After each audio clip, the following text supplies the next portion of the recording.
Chapter 45-43. She had never told him about it. Why? Was she afraid that he would feel guilty if he found out? Perhaps, she did not want this matter to bind Gong Jia for the rest of his life. If it were another woman, she might have told Gong Jia about this matter to make him feel guilty. This way, her love would become righteous. Then, what if it was him? If he had sacrificed so much for someone, would he really remain silent? So far, the only person who could make him sacrifice without any complaints was Yunshishir. He had not dared to think that he would remove his cornea for Yunshishir. He had not dared to think about it before. He even thought that he would not do it. But now that things had developed to that point, he did it almost without any hesitation. Then, if the same thing happened again and the other party was Gong Jia, would he still do it? To be honest, he did not know if he could do what Alice did. Alice's love for Gong Jia was too heavy and too great. For Gong Jia, she personally brought people and came to East Africa to look for him regardless of the consequences. She loved Gong Jia so much. Why did she not confess to him? If Gong Jia knew about this, what would he think? Hua Jin was deep in thought when he heard Alice say, "You're still thinking about a birthday present at this juncture?" He came back to his senses and looked at Alice. However, he saw Alice looking at Gong Jia with a look of disdain. "It's my birthday tomorrow. I'll have to trouble you. I'll celebrate it with you when we get back to the island." "Humph, I want to celebrate it." Gong Jia even sighed. "Originally, I wanted to rush back to celebrate my birthday with my sister." He was born on the same day as Yunshishir. His biggest wish was to celebrate his birthday with Yunshishir every year. He was afraid that he could not do it this year. Gong Jia could not help but feel a little regretful. "I'll go outside and check if there are any FBI soldiers in the hospital." As Alice spoke, she stood up, looked around, and said to Hua Jin, "You, stay in the ward obediently, do you hear me?" "I heard you." Alice walked out with her men. Hua Jin stared at Gong Jia's back. For a moment, he was in a daze. He was hesitating whether or not he should tell him about it. It wasn't that he was being nosy. Instead, he had the right to know who had risked their lives to save him back then. It was not that he wanted to fight for something for Alice. Instead, it was a personal sacrifice. Although it was not for the sake of getting what he wanted, at the very least, he wanted to let Gong Jia know that he had paid such a huge price.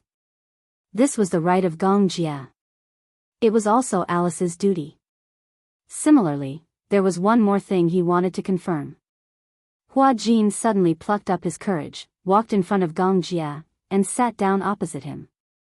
Gong Jia's knuckles, which were holding the teacup, stiffened. He looked at him in a daze. He had a feeling that he had something important to say to him. "What's the matter?" "I think that Alice is actually quite good." Gong Jia was speechless. This sentence, which came out of nowhere, did indeed stun him. "Yes, I know that she's quite good. What about you? How do you feel about her?" Hua Jin asked again. Gong Jia's lips twitched. "What do you mean by how do I feel about her? You've always treated her as a good friend?"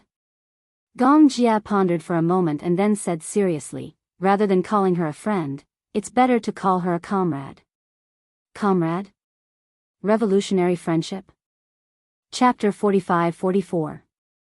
Hua Jin sat down opposite him. "I think that Alice is quite good."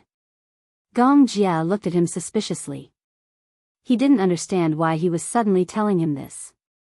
Hua Jin continued, "Alice may sound mean, but she has a sharp tongue but a soft heart." Gong Jia tapped the table lightly with his fingers. "Do you have something to say?" Hua Jin licked his lips. I have a feeling that you have something to say, but you're hesitating." "It's like this." Hua Jin took a deep breath and said, "I think that you owe her a thank you." Gong Jia was stunned. "You? Do you know why Alice is infertile?" Gong Jia suddenly stood up when he heard this. He grabbed his collar and frowned slightly. "You know?" He had always wondered why Alice would lose her ability to conceive for no reason. However, no matter how he asked Alice, Alice refused to answer. Gong Jia had also secretly investigated this matter. However, there was nothing fishy about Alice's infertility. If Alice was said to be a woman whose private life was more chaotic, then perhaps because she was too indulgent and had too many abortions, or perhaps because she hurt her body because of her promiscuity, then it would be a different story. Although Alice was very good at talking, in fact, her love and private life could be said to be a blank slate. It was impossible to say that she was infertile from birth. But, as for the reason behind it, she had never mentioned it to her brother. Hua Jin knew the reason. Gong Jia couldn't help but feel agitated. He had always been troubled by Alice's infertility. Hua Jin saw that he was so nervous and asked, "Are you very concerned about her?" "Of course." Gong Jia became anxious and asked, "Don't you know?" "Tell me." "Because," Hua Jin gulped and asked again, "do you remember that you were infected with the plague when you carried out a mission? Didn't you get infected with the virus?" Gong Jia said, "Yes." Hua Jin said, "At that time, in order to save you, she used her own body as an experimental specimen. Then, she planted the vaccine in her body? To be honest, I don't really understand this issue. However, I heard that he first implanted the virus into his own body and then experimented with the vaccine on her body. Fortunately, the experiment was very successful. However, because of the infection with the vaccine, the virus destroyed many of her body's skills and she also lost her ability to reproduce. Although she won't completely lose her fertility, if she takes the risk of getting pregnant, there's a 99% chance that the fetus will be deformed." Gong Jia listened silently, and his eyes became darker and darker. She did that? She actually did this for him? No wonder. Back then, when he was infected with the virus, a vaccine for the plague that swept the entire impoverished country was immediately available. He only knew that Alice was one of the main researchers for this vaccine. However, he didn't know that she was the one who took the initiative and used her own body as an experiment. After the vaccine was developed, it had to be tested before it could be used. And Alice was willing to use her own body as an experiment for him. Gong Jia immediately let go of Hua Jin's collar and supported himself on the table, somewhat unable to accept this fact. Chapter 45. I wanted to say it too, but Gong Jia turned to look at her. She didn't want you to say it? This stupid woman. Gong Jia punched the table angrily. Who asked her to do this? She did it to save you. She didn't know that she would lose her fertility because of this experiment. After a pause, Hua Jin continued, "But I think that if she were to go back and make a choice again, even though she knew that she would lose her fertility, I think she would still do it. Because..." Gong Jia's lips curled into a smile. "She likes me." "You knew?" "If I didn't know, I wouldn't be Gong Jia." It was just that he had always pretended not to know. He had tried to make it clear, but Alice didn't confess her feelings. He didn't have the right to say that. He even felt that he had gone overboard. Alice didn't express her feelings, but he still had to reject her cruelly. Alice didn't say anything, but she probably knew that he didn't have any feelings for her. In fact, both Alice and Gong Jia were very smart. Smart people could see through each other's feelings from their words and actions. If two people liked each other but didn't confess their feelings, then they must be idiots. But two people who admired each other were probably like magnets. They didn't dare to be separated by anything. Their admiration for each other would bring them closer and closer to each other. And two people who didn't love each other, even if one of them was wishful thinking, the other would only step back and drift further and further away. Hence, Alice could tell that Gong Jia didn't like her. He had already made it very clear. How could she not know what was good for her? Hence, she didn't tell Gong Jia about this because she didn't want this to become a burden for him. Alice had always thought that if Gong Jia was destined to not be her life partner, then she would be his family. She could always protect him. Anyway, love would eventually turn into family. She didn't want to hold him back. When she found out that Gong Jia liked Hua Jin, she was really gloating. This was her little selfishness. If the man she liked didn't like her because he liked other men, then she still had a chance to comfort herself.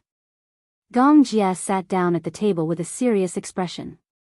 She didn't tell me because she didn't want me to be grateful to her. Yes.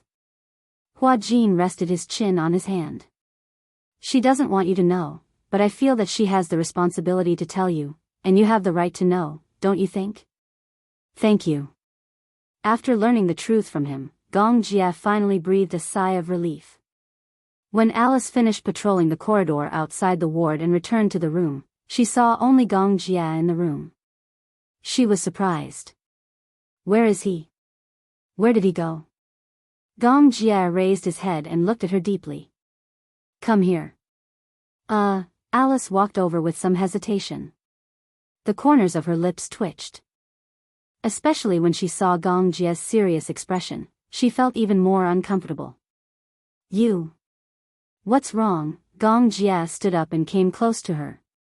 Let me ask you, is it because of me that you lost your ability to conceive? When Alice heard this, she froze on the spot as if she had been struck by lightning.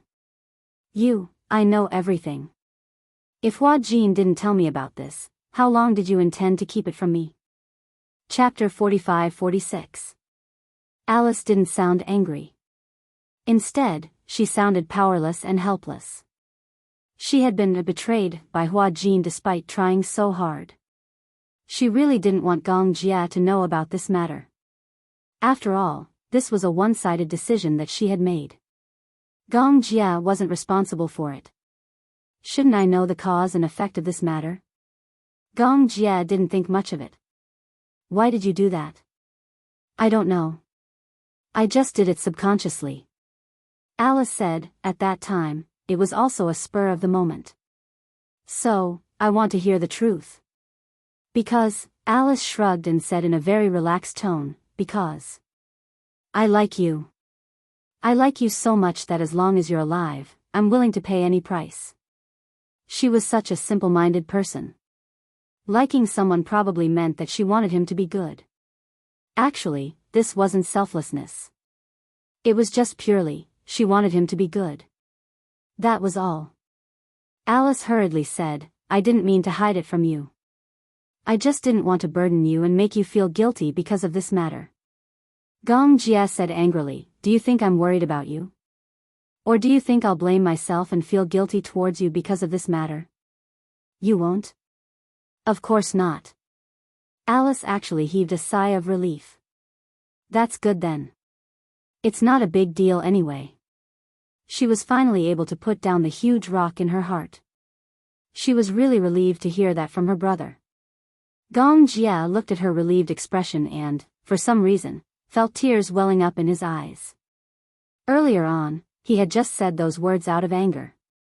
However, he didn't expect that Alice's relieved expression would make him feel bad. Gong Jia took a deep breath and said, this kind of thing can't happen again. Okay. I also hope that there won't be a next time. Although it's not a big deal, it still took half of my life. Gong Jia finally couldn't hold it in anymore. His heart ached so much that he pulled Alice into his embrace. His throat was already slightly hoarse. You should have told me about this earlier. Alice noticed that his shoulders were trembling slightly, and she couldn't bear to see him like this. If I had known that Hua Jin's mouth wouldn't be reliable. Forget it. I had originally planned to keep this matter from you even if I were to die. But since you already know. Spilled water could not be retrieved. Alice rubbed the back of his head helplessly. Gong Jia, you still blame yourself for this, right? Gong Jia did not say anything. Alice asked again, do you know why I never told you? Gong Jia was still speechless. Because. Alice said faintly, I don't want you to treat me as your benefactor and feel grateful and guilty towards me. You should have told me. What's the point of telling you? Alice shrugged. Don't tell me that if I told you, my body would return to how it used to be. Or would I let you live the rest of your life with gratitude and guilt towards me? There's no need for that. It's not worth it. It's worth it. His lips curled into a smile. At the very least, I'll know who saved my life. Wow, after hearing that, shouldn't I be a little touched? But Alice finally couldn't help but say, is this the only time I saved you? Gong Jia was speechless. Previously, I saved you so many times, but you didn't seem to thank me much. Chapter 45-47. That's different. Alright, I got it. Alice sighed helplessly. If you really want to thank me, please try your best to make yourself happier. Gong Jia was stunned. Do you think I'm selfless? Alice snorted mischievously. Of course not. I just hope that you can be happier. At least, you can live a peaceful life. Be happy with Hua Jin. Love life. Love life. At least, don't let me down for saving your life time and time again. When Gong Jia heard this, he suddenly laughed helplessly. Finally, he let out a breath that was stuck in his throat. Yes, I will. That's good. Alice asked again, is there anything else? Gong Jia looked at her silently. Alice really couldn't stand his deep gaze. She felt awkward and inexplicably sad. She hurriedly said, if there's nothing else, I'm leaving. With that, she turned around and left the room as if she was fleeing. Until she was far away from the room and in the corridor, she leaned against the wall and heaved a sigh of relief. Unknowingly, her eyes turned red. If she could be more selfish, when Gong Jia questioned her about this matter, she would definitely take the opportunity to confess to him. She would say, Gong Jia, I like you. I love you. It's because I love you so much that I risked everything to save you, even if I had to sacrifice my fertility. Or rather, Gong Jia, since I sacrificed so much to save you, are you going to be responsible for me? She could totally use this matter to ask for a reward. However, she couldn't seem to do it. She couldn't open her mouth. As a doctor, she couldn't make any mistakes during surgery. Even the slightest mistake in the details could lead to unpredictable consequences. It was the same for love. If there was less love, it wouldn't be called love. If it was one-sided love, it wouldn't be called love. She might as well fulfill it. In fact, words like, I'd rather Gong Jia like a man than a woman, were all against her heart.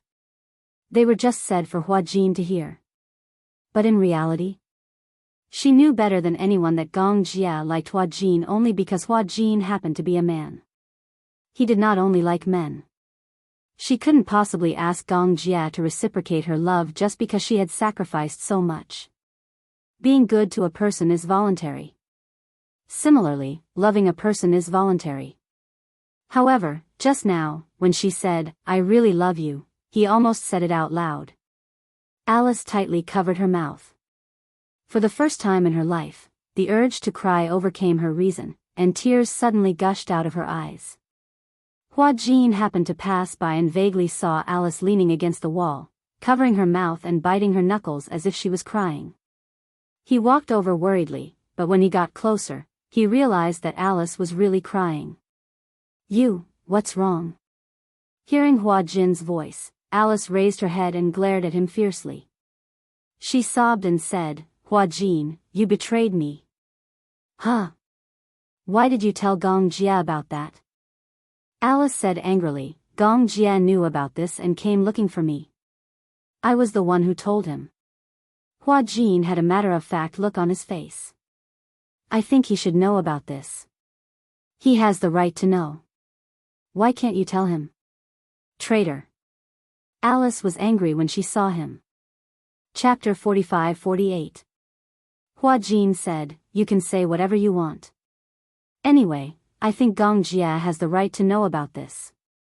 What about you? Alice suddenly became aggressive. Do you like Gong Jia? Hua Jin suddenly didn't know how to reply. He turned his face away awkwardly. Why are you asking this question? Hua Jin, do you know that sometimes I really want to beat you up? You obviously like Gong Jia too, don't you?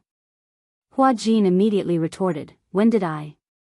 If you don't like him, why did you take such a big risk and come all the way to East Africa to look for him? If you don't like him, why do you blush every time you see Gong Jie? If you don't like him, why can't you sleep well the whole night because you're worried? Who's here for him? Hua Jin felt wronged. I just want to experience what it's like to be a mercenary on a mission. Alice couldn't help but sneer. So how long are you going to say one thing and mean another? How am I saying one thing and mean another? If you continue to say one thing and mean another, I'll really beat you up. Alice said angrily. The one who's favored is indeed fearless. Have you ever considered my feelings? You clearly know that Gong Jia likes you, and you like Gong Jia too. Why can't you just admit it? Is your reputation so precious? Gong Jia can put down his status as the young master of the Gong family to confess his feelings to you. Why don't you admit your feelings? Is it really that difficult for you to admit that you like Gong Jia? With that, Alice curled her lips in self-mockery. Do you know how envious I am of you? You have to know that it's not easy for two people to like each other. Most people, the person they like doesn't like them, and the person they like doesn't like them. They always miss out on love. What about you? Don't wait until you really miss out on love and regret it. What about you? Hua Jin said angrily, aren't you the same? Don't you like Gong Jie? Why didn't you say a word or tell him? Don't tell me you're just going to watch him pass by. Because he already knows everything. Whether I say it or not, the effect will be the same. Hua Jin said angrily, how would you know if you don't try? What if he likes you a little? There's no need for that. It's different. Even if he knows about it, you didn't tell him about it in front of him. At least, tell him about your feelings.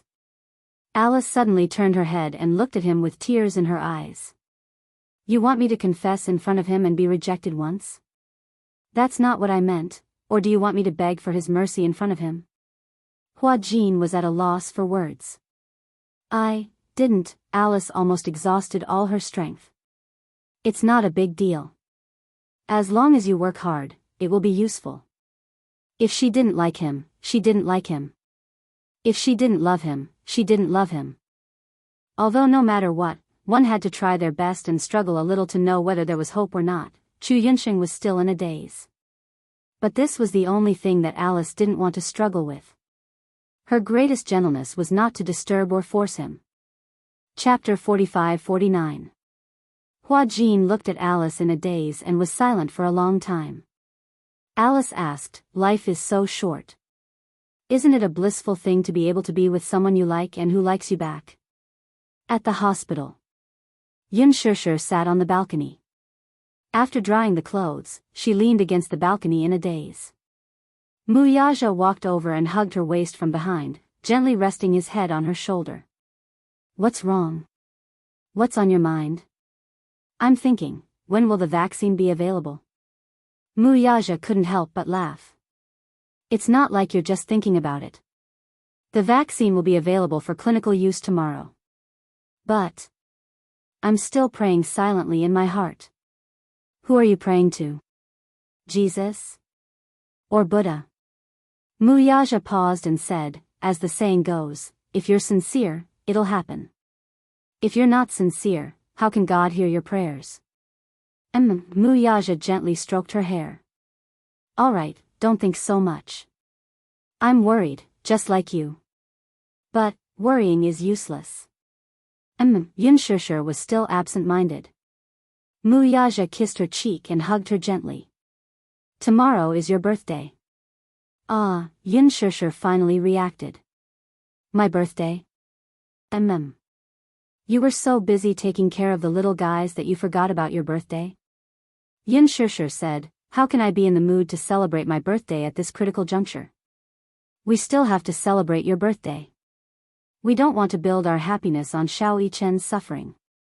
Instead, we have to persevere in the face of adversity and hope for life. Mu Yaja continued, besides, your birthday is very meaningful. When the time comes, we'll bake a cake and send it to Xiao Yichen. Although he can't be by your side this year, we have to tell him that we hope that he can be there for your birthday next year, the year after that, and every year after that. Yes. Yun Shishir nodded. Unknowingly, her face was wet with tears. After returning home from the hospital, because she had not been home for a long time, the whole house was filled with a sense of loneliness. He hadn't come back for a long time, so much so that there wasn't even the slightest trace of life left. Yun Shusher hurriedly turned on the lights in all the rooms. The bright light finally brought a trace of vitality to the cold and cheerless home. After Mu Yaja parked the car, he walked into the house. Looking at the lights in the house, he finally felt a trace of warmth. Usually, he had 3 points and 1 line. Hospital, company, home. Usually, Yun Shusher would be at the hospital. Usually, when he came back from the company, he only used the bedroom. When Yun Shusher was not at home, his 3 meals a day were basically settled in the company cafeteria. Both Lu Jinyu and Jiang Shen were a little surprised. Why had boss been going to the company cafeteria every day recently? Isn't sister-in-law cooking at home? Looking at Mu Yaja's depressed expression, could it be that the two of them had quarreled? That's impossible. They are clearly very loving and respectful to each other. They could vaguely tell that Mu Yaja had been preoccupied with a lot of things recently. He was a little absent-minded when it came to company matters. However, Mu Yaja didn't say anything to them. They didn't dare to ask too much. In front of Yun Shusher, he was her husband. In front of Yu Yao, and Xiao Yichen, he was a father. It was only in the company that he was a man of flesh and blood. Chapter 45-50.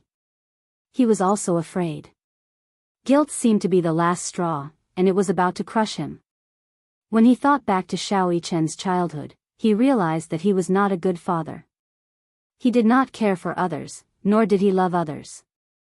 It was only after he got together with Yun Shusher that he learned how to care for and love children. Thanks to Yue Yao, he was finally promoted to a qualified stay-at-home father.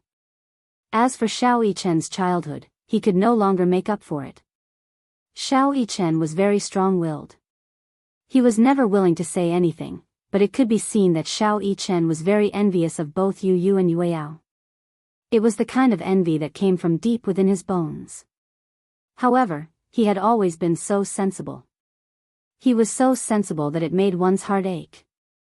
With such a pity, Mu Yaja was worried that he would never have the chance to make up for Xiao Yichen.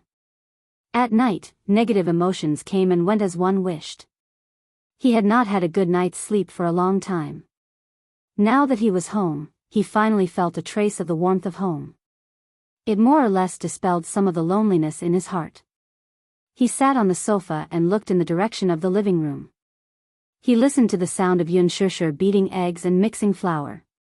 Yun Shusher did not feel very uncomfortable about the cake. However, she had been practicing her baking skills with Yu. She had also improved a little after killing so many people. After a while, she finished mixing the dough and made a cake embryo. Then, she put it into the oven. An hour later, the cake embryo was taken out. During this time, Yun Shusher had already prepared the condensed milk, mousse, chocolate, Oreo, cookies, and other ingredients. She smoothed the condensed milk and mousse bit by bit. When the final cake was out of the oven, Yun Shusher looked at the cake that was pretending to be perfect and called Mu Yaja over happily. Mu Yaja walked over and looked at the cake. He was very satisfied. Although my skills have deteriorated a little, it's still considered exquisite. I haven't made it in a long time. I'm indeed a little rusty. Yun Shusher dipped the remaining mousse on her finger and brought it to Mu Yaja's mouth. Here, try it. Mu Yaja took a bite and licked it. He raised his eyebrows in satisfaction. The taste is not bad. Right? Yun Shusher was very pleased. At least this proves that you haven't regressed too much. Where's the packaging? Here. The two of them sealed the cake in a box and put it in the fridge.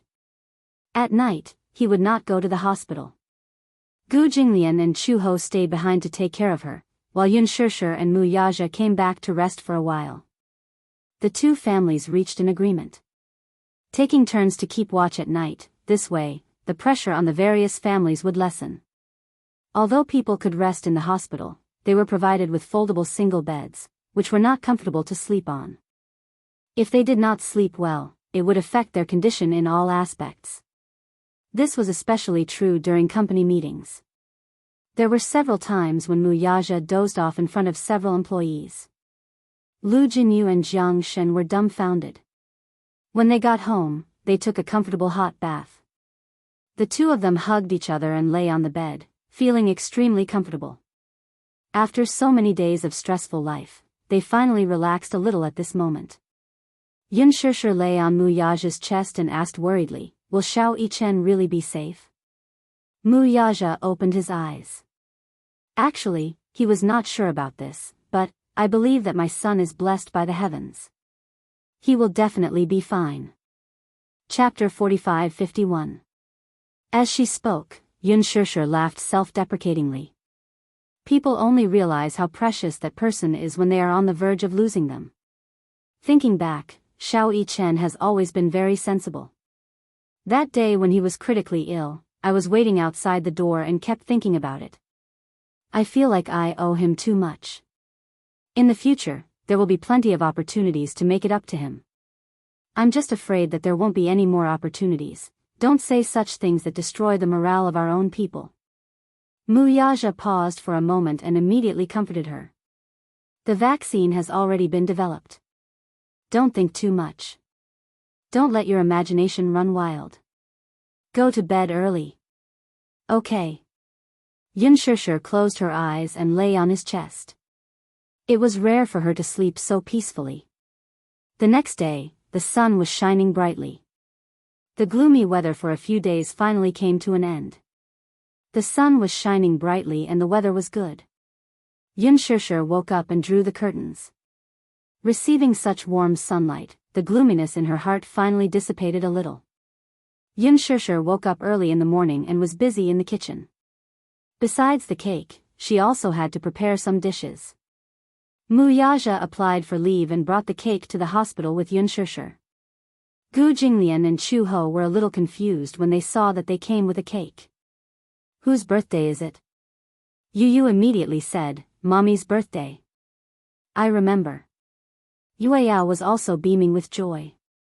The atmosphere in the hospital was always oppressive. It was rare that Yun Shishir's birthday happened, so it seemed to add some joy.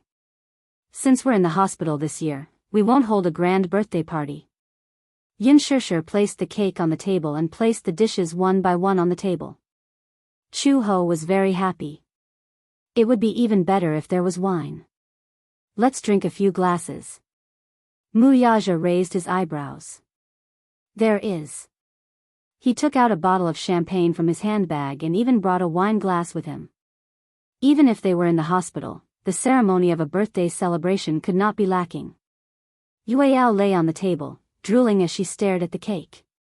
Suddenly, she asked, "Then, what about Xiao Yichen? Can he eat a birthday cake?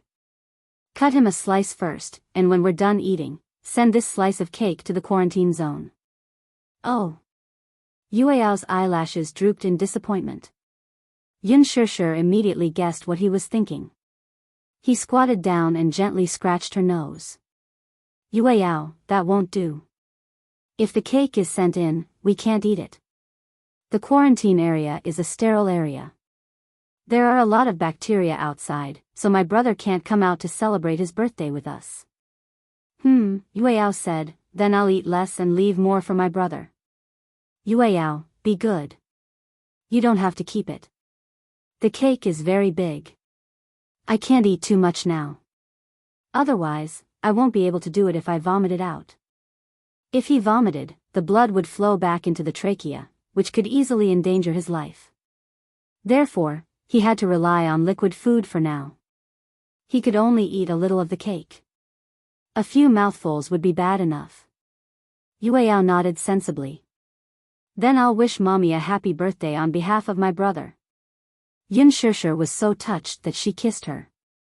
Yu Yu walked over and gave Yun Shishir a big hug. "Mommy. Happy birthday. I wish that you'll always be 18. Thank you, Yu Yu." Yun Shishir kissed Yu Yu. Gu Jinglian and Chu Ho gave their blessings one by one. Because of this accident, the relationship between the two families became much better than before. Especially Mu Yaja and Gu Jinglian, who even knew how to tease each other. Chapter 45-52. Chu Ho inserted candles into the cake. The candles were shaped like numbers, and Gu Jinglian drew the curtains in the ward. The moment he lit the candles, the faint light reflected on Yun Shishir's face, and her gaze was gentle. Chu Ho said, "Shishir, hurry up and make a wish." Okay. She had already thought of the wish countless times. Yun Shishir closed her eyes, and a strong wish surfaced in her mind. She wished that Xiao Yichen would not miss her birthday again. This wish did not ask for much, but could it come true? Yun Shishir made the wish sincerely and gently blew out the candles. Chu Ho passed the knife to her. Yun Shishir cut a piece of cake and put it aside. This piece was for Xiao Yichen. She also cut another piece and put it together with Xiao Yichen. Chu Ho was a little surprised. "Who is this for? Have you forgotten? And your Xiao Bao? Not a single one of them can be missing." Chu Ho came back to his senses. "So you haven't forgotten about Xiao Bao?" He had originally thought that Yun Shishir had probably forgotten about Xiao Yichen because she had been thinking about Xiao Bao. Chu Ho had originally felt that it was a pity that Xiao Bao would not be able to eat the cake because he was also in the quarantine zone. He had not expected that Yun Shishir would still be thinking about him. "This is for Xiao Yichen and Xiao Bao.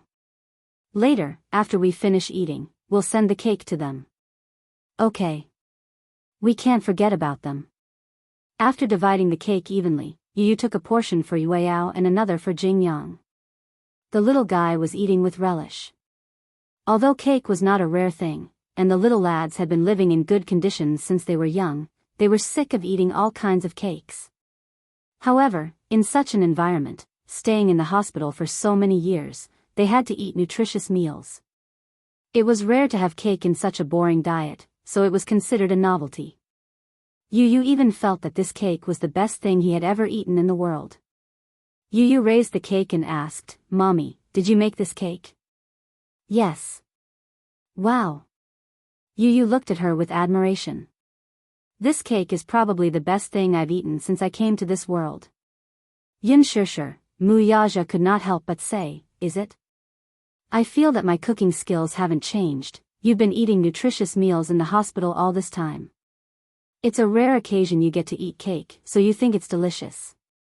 Upon hearing this, Yu thought about it for a while. Then, he complained to Yun Shishir, "Mommy, Daddy said that your cake tastes awful." Mu Yaja resisted the urge to hit him. "Did I say that? You're trying to drive a wedge between us." "That's right." Yu said eloquently, "I said that Mommy's cake is delicious, but Daddy said that I've been eating too much nutritious meals in the hospital and that's why I've lost my sense of taste." Yun Shishir looked at Mu Yaja meaningfully. Mu Yaja explained, "That's not what I meant. But it sounds like that to me." Chu Ho's tone was as if he wanted to see the world in chaos. Mu Yaja opened his mouth but could not say a word. Gu Jinglian also nodded seriously. "Don't explain. Any explanation is a cover-up." As Yueyao ate the cake, Mu Si's mouth was full, but he still nagged, "If Daddy doesn't like Mommy's cake, then Daddy shouldn't eat it."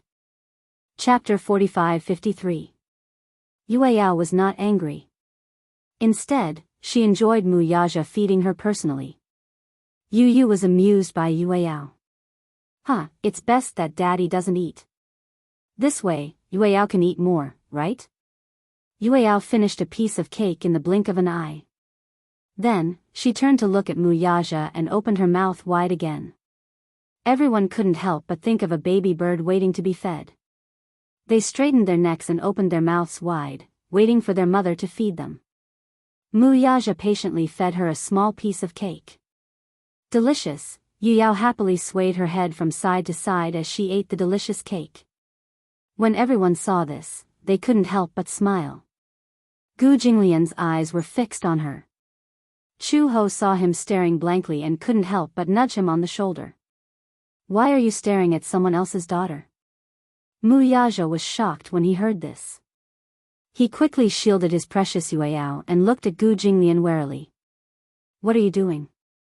Gu Jinglian was caught red-handed and turned his handsome face away awkwardly.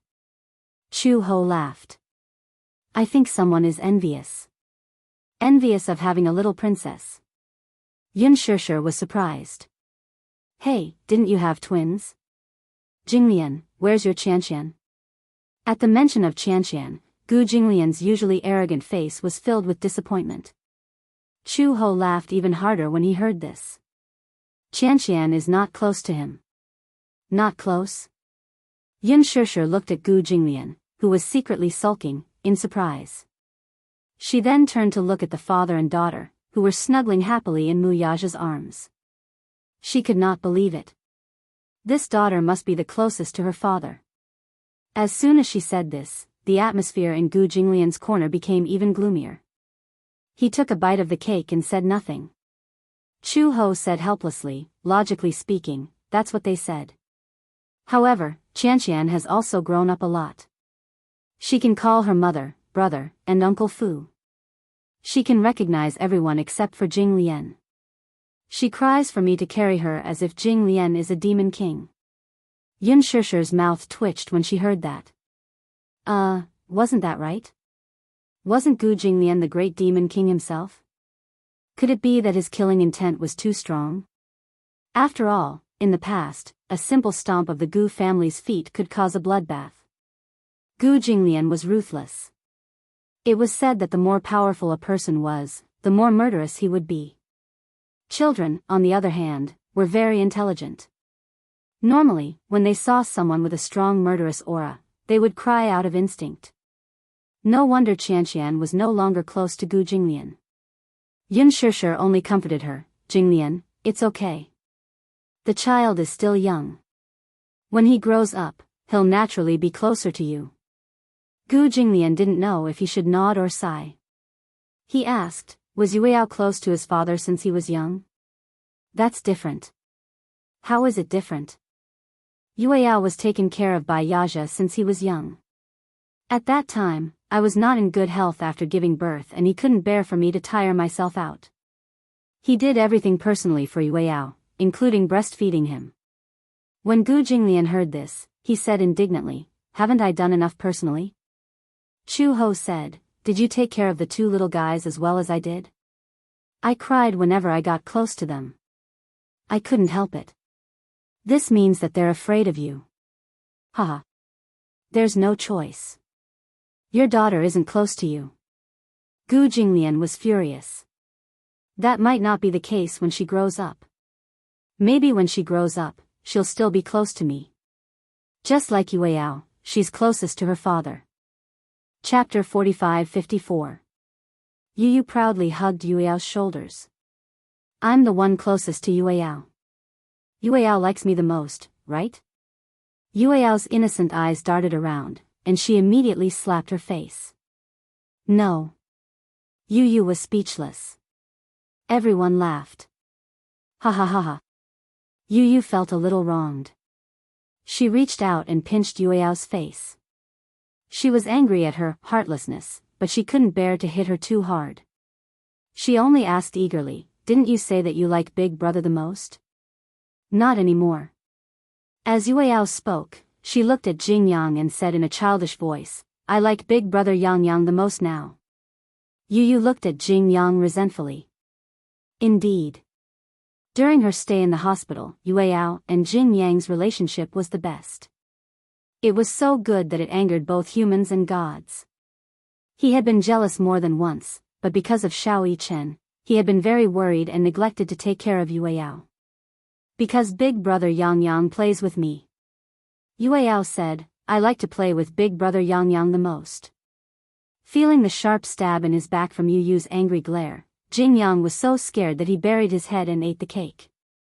He acted as if he was an outsider who didn't know anything and looked innocent. Ha ha ha ha. Everyone laughed even more unbridled.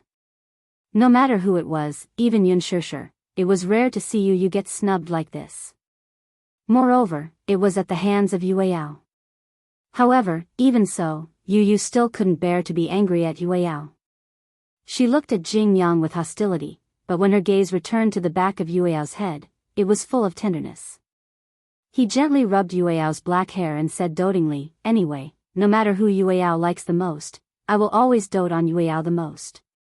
Brother Ichen dotes on Yueyao too." Yueyao pouted. At the mention of Xiao Ichen, she felt a little disappointed. "Yueyao, when will you be able to see Big Brother? Yueyao misses him so much." Although her tone was full of dejection and grievance, she did not stop eating the cake. Everyone stared dumbfoundedly at Yueyao, who was happily eating the cake but was also worried about Xiao Yichen. For a moment, they didn't know whether to feel sad or laugh. Yu comforted her. "Brother Yichen will recover soon." "Really?" Yueyao's eyes sparkled when she heard this. She bit on her cake spoon and looked up at Yu. "What about us? Are we almost done? You'll be fine if you eat more." "All right." When she heard that she would be fine after eating more cake, Yueyao ate even more happily. Yun Shishir was a little worried. "Will you gain weight if you eat like this?" After all, there was so much sugar and calories in the cake. Yueyao had standard baby fat. Her face was chubby, and with a pinch, all her fingers could pinch was meat. It was soft and tender, but there was no meat on her body. Her stomach, however, would bulge like a little ball every time she finished eating. Yu hugged Yueyao lovingly. Such a small glutinous ball even had a strong milky fragrance on her body. He had a feeling that this little sister was made of milk. She had clearly been weaned for a long time, but the milky fragrance on her body was still there. Everyone looked at each other and sighed. Only 2 people were missing from such a joyous and harmonious scene. The 2 cakes were carefully kept and sent to the quarantine area by the nurse. Chapter 45-55. A cake? Xiao Bao asked the nurse, "Whose birthday is it?" "Mu Yichen's mother. It's her birthday today, so she said that she can't leave you guys behind." Xiao Bao was a little envious when he heard that. "How nice. We can celebrate our birthdays together." The nurse squatted by the bed and comforted him. "Eat this cake and get better quickly. Then, you can leave this place quickly." "Okay. Thank you, Auntie Nurse." When the cake was sent to Xiao Yichen's ward, Xiao Yichen had just finished his drip. When he saw the cake, he immediately remembered that it was Yun Shishir's birthday today.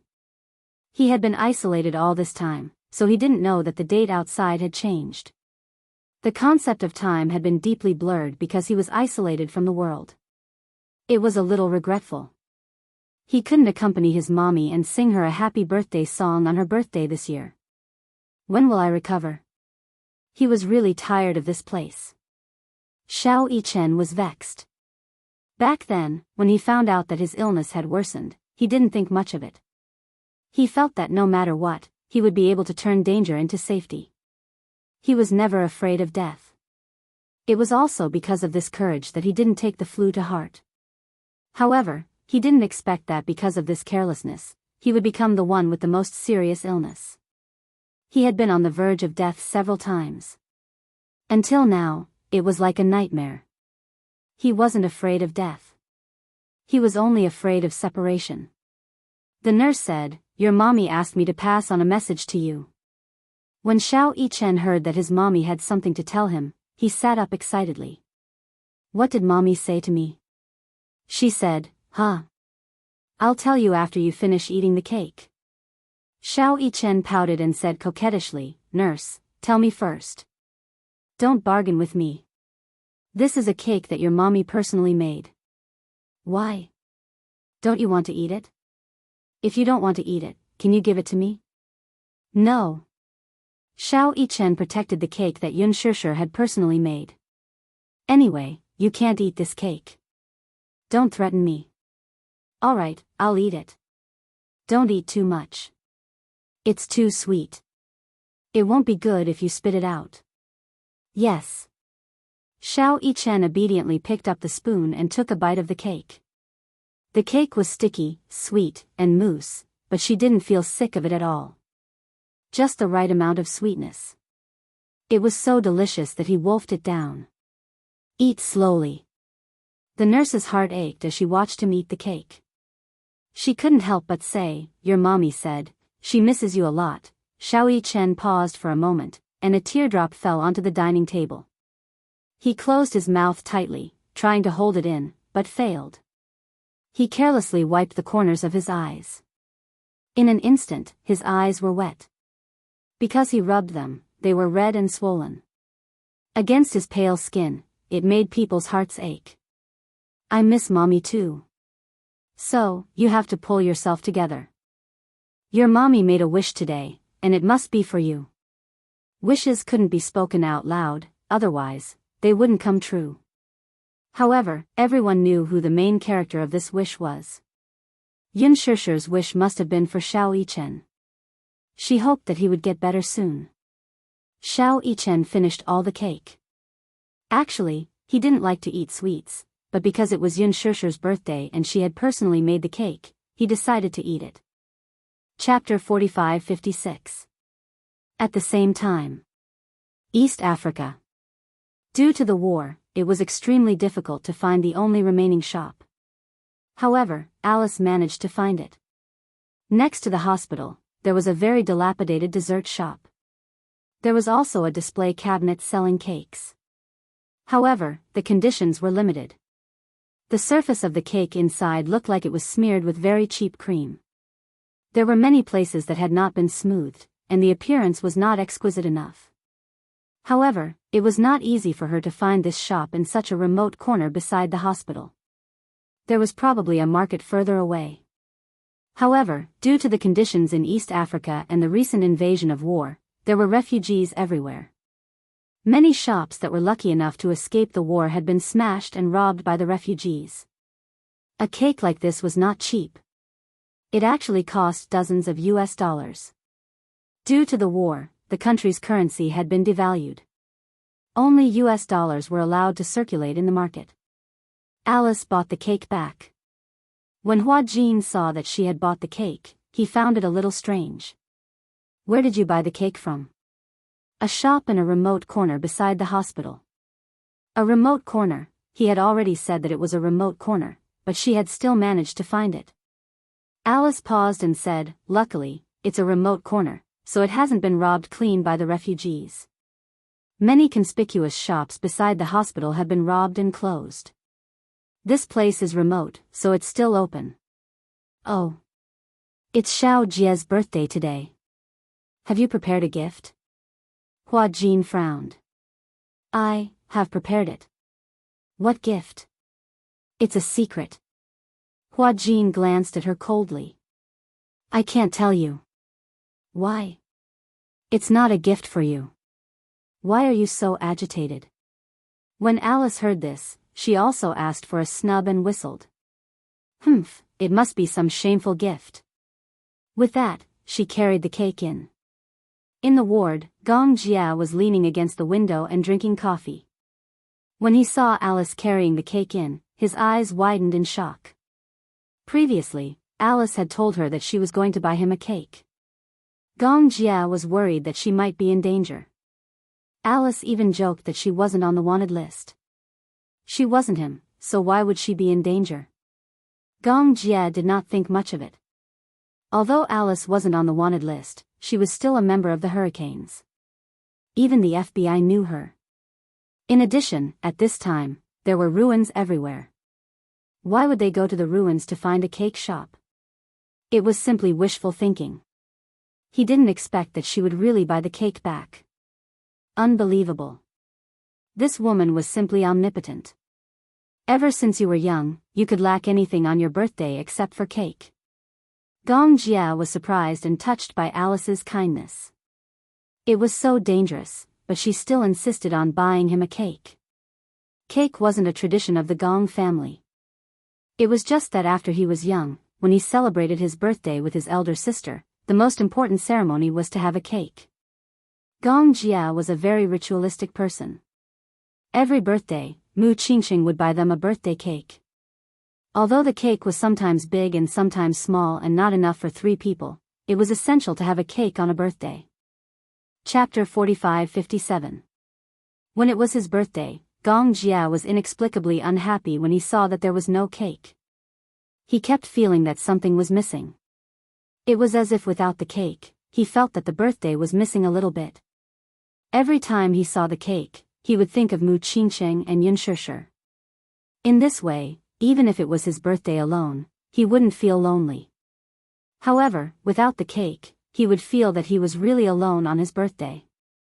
It was also from that time that Alice really realized that on her birthday, she couldn't lack anything but cake. Otherwise, she wouldn't have tried so hard to find a cake everywhere. In the end, he really found it. Maybe the taste is limited, but I've seen the production environment. It's quite clean. Gong Jia walked to the table and opened the box personally. A cake that wasn't considered round greeted his eyes. There was nothing new about the production. In China, it was the original appearance of a cake from the 60s or 70s. The cake's cream was mixed with cheap coloring. The wavy pattern was written in English, Happy Birthday. The font was crooked and not exquisite at all. Happy birthday. Alice smiled at him. Gong Jia smiled and gently hugged the back of her neck. He planted a kiss between her eyebrows. Thank you. Hua Jin said. That, Gong Jia turned to look at him. What? Happy birthday to you. Gong Jia paused and suddenly thought of something. Then, where's the gift that you prepared? Hua Jin inexplicably looked a little guilty. I'll give it to you later. What gift? You're being so mysterious. Gong Jia didn't probe further. He casually dipped his finger in some cream and put it into his mouth. It was unexpectedly delicious. It's so sweet. Although it was cheap coloring, the cream was actually not bad. The point was, in a background like East Africa, the food had always been bad. The cake placed here was already considered a luxury. Hua Jin also took a bite. His appetite wasn't as picky as Gong Jia's, but he felt that the cake wasn't delicious. He didn't like cream. This year, only Hua Jin and I will celebrate your birthday with you. Alice looked at the cake again. But we were lucky. No matter what, we still found the cake. She actually still remembered. He couldn't live without a cake on his birthday. Gong Jia was a little touched. He pursed his lips and prepared to cut the cake. Hua Jin stopped him. Aren't you going to light a candle and make a wish? Alice chimed in, yeah, make a wish. Little Jia, make a wish. I don't know what to wish for. Think about it. As Alice spoke, she took out the only candle that the boss had given her and lit it. In the dim candlelight, Gong Jia closed his eyes and made a perfunctory wish. This year's birthday wish is, Hua Jin and Alice looked at him seriously. Gong Jia said, world peace. Hua Jin, Alice was speechless. The two of them tacitly fell silent. World peace? Who was he kidding? They didn't know why, but when this wish came out of Gong Jia's mouth, it didn't sound convincing at all. Hua Jin muttered, with you around, the world won't be peaceful. Gong Jia glanced at him coldly. He casually dipped some cream in it and forced it into his mouth. Eat your cake. Chapter 45-58. He was the biggest obstacle to world peace, okay? 70% of the world's wars were caused by hurricanes. How dare he wish for world peace? When Gong Jia heard this, he glared at him fiercely. Hua Jin suddenly felt guilty and cowered. He quickly raised his wine glass and toasted him. Cheers. That sincere expression of his seemed to be trying to curry favor with him. Gong Jia did not stoop to his level. Alice also poured a glass of wine and clinked it with his. Shao Jia, I'll toast to you. Okay. Unknowingly, half a round of drinking had passed. Alice and Gong Jia had good alcohol tolerance, but tonight, the two of them had finished 12 bottles of champagne. Whether it was Gong Jia or Alice, they were both a little drunk. In the end, they were no longer drinking for the sake of drinking, but for the sake of their lives. Gong Jia was still a little sober, but Alice was already beyond drunk. She pointed at Gong Jia, wanting to take advantage of the night to compete with him. Hua Jin could not help her up, so he had no choice but to contact other people. Only then did they drag Alice away. When he returned to the room, he saw Gong Jia leaning against the floor-to-ceiling window with his head leaning weakly against the window. Out of the corner of his eye, he saw Hua Jin walk in, but he did not move. It could be seen that he had drunk a lot, so much so that he was dizzy. His whole body was limp and weak, like a large doll lying limp by the window. Hua Jin walked over and stretched out his hand, wanting to help him to the bed. However, Gong Jia suddenly looked at him childishly, spread his hands, and pursed his lips. He actually had a hint of coquettishness. "What? Where's my present?" Gong Jia said eloquently, "It's my birthday today, and you didn't prepare a present for me? What present do you want?" "I don't care, I want a present." Gong Jia began to lose his temper. "If you don't give me a present, I won't remember." "Alright, I'll give you a present. Get up first." Hua Jin was half joking and half fawning. His strength was limited, and drunken people were always scoundrels, so he couldn't do anything to him. Thus, in desperation, Hua Jin tempted him with a birthday present. "If you lie down on the bed obediently, I'll give you the birthday present I prepared." When Gong Jia heard this, he smiled meaningfully. "You're lying. You didn't prepare a gift for me at all." Gong Jia was suddenly very angry. "You don't even know my birthday. How is that possible?" "Of course I know your birthday." He always remembered Yun Shusher's birthday, and Yun Shusher's birthday was naturally Gong Jia's birthday. He wouldn't make a mistake. He had always remembered Gong Jia's birthday. "I promise you, as long as you lie down on the bed, I'll give you your birthday present." When Gong Jia heard this, he really stood up obediently. With Hua Jin's support, he finally walked to the side of the bed and sat down heavily. The soft bed collapsed slightly. The moment Gong Jia lay down on the bed, he hooked his long arm around Hua Jin's neck and pulled him into his embrace. Hua Jin lifted his head from his chest and glared at him angrily. However, he saw him cupping his face and asking seriously, "Where's the present?" God knew how much he couldn't wait to see his present. Chapter 45-59. Look carefully, the gift you want is right here. With that, Hua Jin cupped the man's face in his hands and pressed his lips against the latter's. The sudden kiss made Gong Jia, whose mind was in a mess because of the alcohol, even more dizzy. Originally, he had drunk a few more bottles out of excitement that night, and his whole body was dizzy. Hua Jin's kiss had really wiped out his last bit of rationality. Hua Jin, he actually took the initiative to kiss him. Was his so-called gift referring to this kiss? Or, Gong Jia had no time to think. Almost instinctively, he flipped over and easily pinned him under his body. Pinning the man's hands to the side of the pillow, Gong Jia lowered his head and took the initiative to kiss the other aggressively. Hua Jin's breathing quickened. Only God knew how difficult it was for him to take this step. Ever since Alice said those words to him the day before, he couldn't calm down for a long time. He had always thought that Gong Jia's so-called liking for him was actually just a moment of interest. Most of the liking had nothing to do with love. It was only because of loneliness, because of the desire for warmth, because of a moment of interest. However, after the interest, one would realize that one didn't really like the other person that much. Many feelings were often just the product of loneliness. Hua Jin had always been worried that if Gong Jia knew about Alice's matter, would Gong Jia push him away and be with her because of his guilt towards Alice?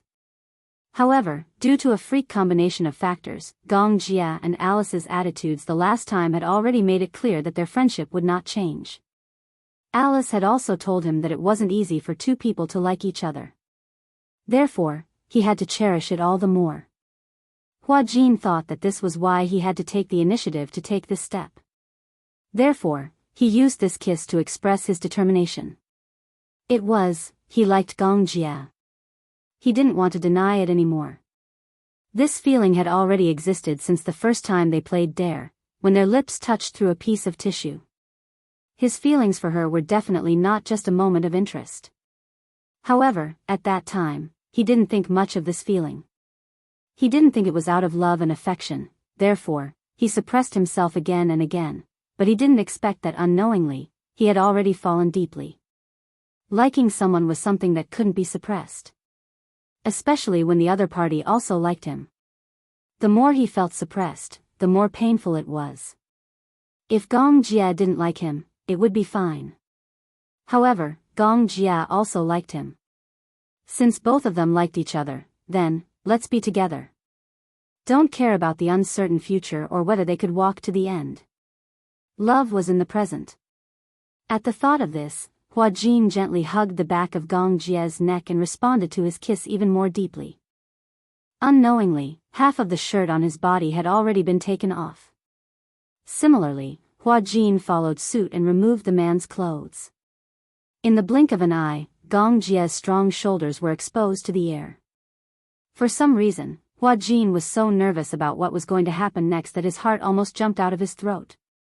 Chapter 45-60. Gong Jia suddenly lowered his head and whispered into his ear. There's something I've wanted to say to you for a long time. WH. What, I want, Gong Jia gently lifted his chin and kissed him gently. I want you. This impulse had been brewing for a long time. Hua Jin was slightly startled. However, because of his frantic kisses, he could no longer think independently. The night was dreary. In the room, it was charming and gentle. When Hua Jin woke up again, the sky was dark as ink. Beside him, he could hear Gong Jia's heavy breathing. He drank too much. It was lucky that he did not vomit. When he wanted him, he did not know the main points and did not know how to do it. He hurt him several times. It was like the end of the war. Other than enjoyment, it was more for him to vent. To vent the emotions that he had been suppressing. His suppression, Gong Jia's suppression, in the end, turned into energy that filled his body and was injected into the other party's body. When Hua Jin opened his eyes, he felt as if his whole body was filled with cement. He was stiff and could not move. Even when he raised his hand, he felt that his arm was extremely heavy. So thirsty for water. He felt as if the blood in his body had solidified. After much effort, he finally supported his body and got up from the bed. He turned over and got off the bed. When his toes touched the ground, it was as if there was an electric current flowing through his waist. He staggered, his legs went soft, and he fell to the ground. Hiss. It was so painful. Why did it feel as if his waist had collapsed? It was sore and painful. Most importantly, his tailbone, in particular, was extremely sore. Hua Jin wanted to cry but had no tears. He supported himself on the bed and stood up with difficulty. He walked to the table but could not find water. He walked weakly to the cabinet and poured some cold water. He gulped down a few mouthfuls of water to finally relieve his thirst. He held the glass of water and walked to the window. Through the window, he looked not far away. Even though it was far away, he could vaguely see the ruins filled with smoke. Wreckage was everywhere, as if it was the scene after the apocalypse. The whole of East Africa felt like it was the end of the world. Behind him, there was the sound of Gong Jia turning over. Hua Jin turned around and saw that Gong Jia had turned over and fallen asleep again. He walked over to the bed and squatted down. The smell of alcohol from his breath immediately assaulted his nostrils. She didn't know what he was drinking. Hua Jin clearly hated the smell of alcohol, but the smell of alcohol on his body had a kind of orchid fragrance. He gently touched his face. He always felt that such a face, if placed in the past, would have been unreachable. It was within sight, but unattainable. He always felt that he and Gong Jia were people from two different worlds. Therefore, even if he liked her, even if he adored her, he would always carefully maintain a distance from her, not daring to get close. However, the more he suppressed it, the more painful it was. On the contrary, he was envious of Gong Jia. He liked someone and loved someone, and he was so open about it. He still remembered that he grabbed him by the collar and said to him, "Let's be together." There was no hesitation at all, no overcautious. There was no turning back. Hua Jin was envious of this carefree attitude. Now, he also tried to be carefree for once. The moment he poured out the feelings that he had been suppressing, his whole body felt much more relaxed. Chapter 45-61. 3 days later. Yun Shishir, who had been waiting in the ward, finally received the good news. The first batch of the vaccine had been successfully tested. Xiao Yichen was in the second batch of patients to receive the vaccine. She had heard the news from Chu Ho. During this period, Chu Ho had been following the news closely. Finally, after hundreds of trials, the vaccine had been successfully tested. Yun Shishir could not contain her excitement when she heard the news. Yu Yu was also in the ward. She had just taken her medicine and was a little drowsy. When she heard Chu Ho's words, she immediately sat up in bed. Really? Chu Ho nodded. Yes, it's true. I've confirmed it repeatedly. If there are no accidents, the vaccination will start tomorrow. Xiao Bao is in the first batch, and Xiao Yichen is in the second batch. Really? That's great. She held Chu Ho's hand tightly. She was so excited that her whole body was trembling. Sure, you can rest assured now. The doctor said that if the vaccination is successful, Xiao Yichen and Xiao Bao should be able to leave the quarantine zone very soon. Yun Shishir nodded. However, because they are in the second batch, we don't know if there are any side effects. Yun Shishir's expression became serious when she heard this. Chu Ho said anxiously, I've done some research before. Before this, SARS, which is similar to the influenza this time, had wreaked havoc all over the world. However, after the vaccine was tested, although the patients recovered and were discharged from the hospital, because of the vaccine and the ferocity of SARS at that time, after the patients were discharged from the hospital, the side effects gradually appeared. At that time, due to the large use of hormones to suppress the disease, steroid drugs were used in large quantities for emergency treatment. The side effects of the hormones caused some of the patients' femoral head necrosis, diffuse interstitial fibrosis of the respiratory system and ischemic lesions and necrosis of the femoral head of the motor system. Even though they were saved from the disease, they spent the rest of their lives in pain. Yu Yu took a deep breath when she heard this. As long as he survives, everything will be fine. No matter what pain there is in the future, I will accompany him through it. At most, I'll take care of him. He paused for a moment and continued, however, this influenza is different from SARS. I've done my research on Xiao Yichen's treatment plan. I've also analyzed the ingredients of the vaccine this time. There are no harmful ingredients in it. If you really want to list the side effects, it's probably that you'll lose a lot of weight for a long period of time. You'll lose a lot of nutrients because of your body's consumption. Yu Yu spoke with fervor and assurance as he analyzed the situation logically. Chu He was dumbfounded when she heard this. She stared blankly at Yun Shishir and asked in disbelief, how old is Yu Yu? 11 years old. Chu Ho was even more amazed. When she thought about Xiao Bao, who was about the same age as Yu Yu, she realized that there would be no harm if there was no comparison. How did she raise a landlord's foolish son, while other people's sons were so smart? Anyway, as long as this vaccine can cure Xiao Yichen, I don't care about anything else. Yu Yu paused for a moment and said, even if his body is damaged because of the influenza, I'll take care of him for the rest of his life. Yun Shishir hugged Yu Yu and kissed his forehead gently. Yu Yu, good boy. Didn't you say that you've studied the ingredients and that there aren't many side effects? Chapter 45-62. Yes, but it's impossible to be foolproof. Even if there are any side effects, Xiao Yichen still has us. Yun Shishir was worried when she heard this. However, the vaccine was the best solution so far. Yu Yu comforted her, Mommy, don't worry. Although this is the first batch of the vaccine, we've already done a lot of safety testing. Moreover, the vaccine has been strengthened. We've refined the best parts and removed the dangerous parts. All in all, the vaccine is quite safe. Okay, that's good. At this point, they could only take one step at a time. The vaccine had already passed the phase I clinical trial and Xiao Bao was in the first batch to receive the vaccine. After the vaccination, after 48 hours of observation, the flu symptoms were significantly reduced. After the blood test, the virus was quickly brought under control. Xiao Yichen was also in the second batch to receive the vaccine.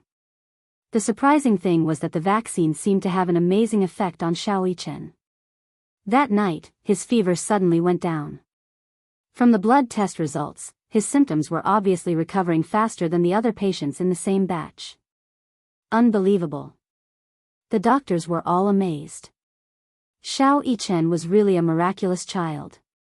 His illness worsened the fastest and he recovered the fastest after the vaccination. Moreover, after a few days of observation, the vaccine did not have any side effects on his body. The other patients had a strong reaction. Other than vomiting violently and having a high fever, some of the more serious cases even reported that they had lost their sight. 3 days after the vaccination, Xiao Bao also had a reaction. He suddenly had tinnitus. Although it recovered quickly, his immune cells plummeted. In other words, his immune system would become very weak for a period of time. The vaccine killed the bad virus and eliminated the good bacteria. In fact, the adaptability of the vaccine varied from person to person. It had to be said that Xiao Yichen was the chosen one. He was one of the lucky ones. The vaccine did not react at all on him. Xiao Yichen's illness was obviously more serious than Xiao Bao's, but Xiao Yichen was the one who recovered the fastest. He was also one of the first people to leave the quarantine zone. That day, Yun Shishir and Mu Yaja were at the quarantine area's entrance early in the morning, wearing heavy protective suits. Xiao Yichen was also wearing a thick mask as he lay on the bed. The nurse carefully moved him out of the room. Several attending physicians and vaccine clinical professors were especially excited. They personally sent him off and lit up the fireworks. The moment Xiao Yichen stepped out of the quarantine zone, he sat up excitedly on his bed. He looked around as if he was anxiously looking for someone until he saw Yun Shishir in the crowd. His eyes flashed fiercely and he stretched out his arms like a spoiled child, asking for a hug from her. When Yun Shishir saw this, she recklessly rushed out of the crowd to his bedside and hugged him tightly. This hug transcended life and death. It was truly the joy of surviving a calamity. Mommy. It was rare for Xiao Yichen to act like a spoiled child in front of her. Yun Shishir was inexplicably touched. He intimately rubbed against her in her arms. They had not seen each other for so long. A hug could not dispel the longing he had for her for so long. Chapter 45-63. Yun Shishir couldn't bear to let go of him either. The mother and son hugged each other tightly. They wished that time would stop and stop flowing. The doctors and nurses who were standing at the side were moved. One of the professors said emotionally, "Mu Yichen is so capable. He was in the second batch to be vaccinated, but he was the first to leave the quarantine zone." There were adults who were infected with the flu and they were in good health. However, Xiao Yichen was the first to leave the quarantine zone. It was a memorable moment. It was a historic moment. Xiao Yichen was the first person in the capital to overcome the flu. Hence, the professors and doctors were celebrating excitedly. Yun Shishir couldn't take in any of it. She only knew that she could finally hug Xiao Yichen again. She had been thinking about it day and night, and finally, she wasn't disappointed. "Where's Yu?" Xiao Yichen suddenly asked in her arms. Yun Shishir wiped her tears and quietly turned to the side when she heard this. "Over there." Xiao Yichen followed Yun Shishir's gaze and saw Yu holding Mu Yaja's hand. They stood beside him and quietly looked in his direction. "Go ahead." Mu Yaja couldn't help but laugh when he saw the two little guys looking at each other. "Do you want to give Xiao Yichen a hug?" "Who wants to hug him?" Yu pouted and complained, "He made me wait for so long and he came out so late." "Who wants to hug him?" Mu Yaja smiled knowingly when he heard this. This little guy was still so duplicitous even at this moment. God knew how hard it had been for him to fall asleep last night when he found out that Xiao Yichen would be able to leave the quarantine zone the next day. He couldn't fall asleep no matter how hard he tried. He was afraid that something unexpected would happen. Although Xiao Yichen would be able to leave the quarantine zone the next day, Yu Yu was worried that something unexpected might happen. Perhaps, his condition would worsen overnight. He appeared to be very indifferent, but in fact, he was more anxious and impatient than anyone else. Mu Yaja had no choice but to gently push him from behind. Yu Yu was caught off guard and stumbled a few steps back. He turned around and looked at his daddy with disdain. Go. Give your brother a hug as a celebration for him. Yu Yu hesitated for a moment before she turned around and walked towards Xiao Yichen. Xiao Yichen quietly watched him walk towards him. He couldn't help but reach out his hands and look at him expectantly. Yu Yu looked at his expectant expression. For some reason, she felt a lump in her throat and her eyes turned red. She took a few steps forward and threw herself into Xiao Yichen's arms, hugging his shoulders tightly. Xiao Yichen, Yu Yu pretended to be calm. He gritted his teeth, but he couldn't hide his sobs. He forced out a few words. Welcome, back. Xiao Yichen was so touched that his eyes turned into crescents. Although he was smiling, tears streamed down his face. I'm home, Yu Yu. Yu Yu, Mu Yichen bit his lip. He couldn't hold back the second half of his sentence. I missed you. Did you miss me? Yu Yu nodded gently and said in a choked voice, yes, I missed you so much. How rare.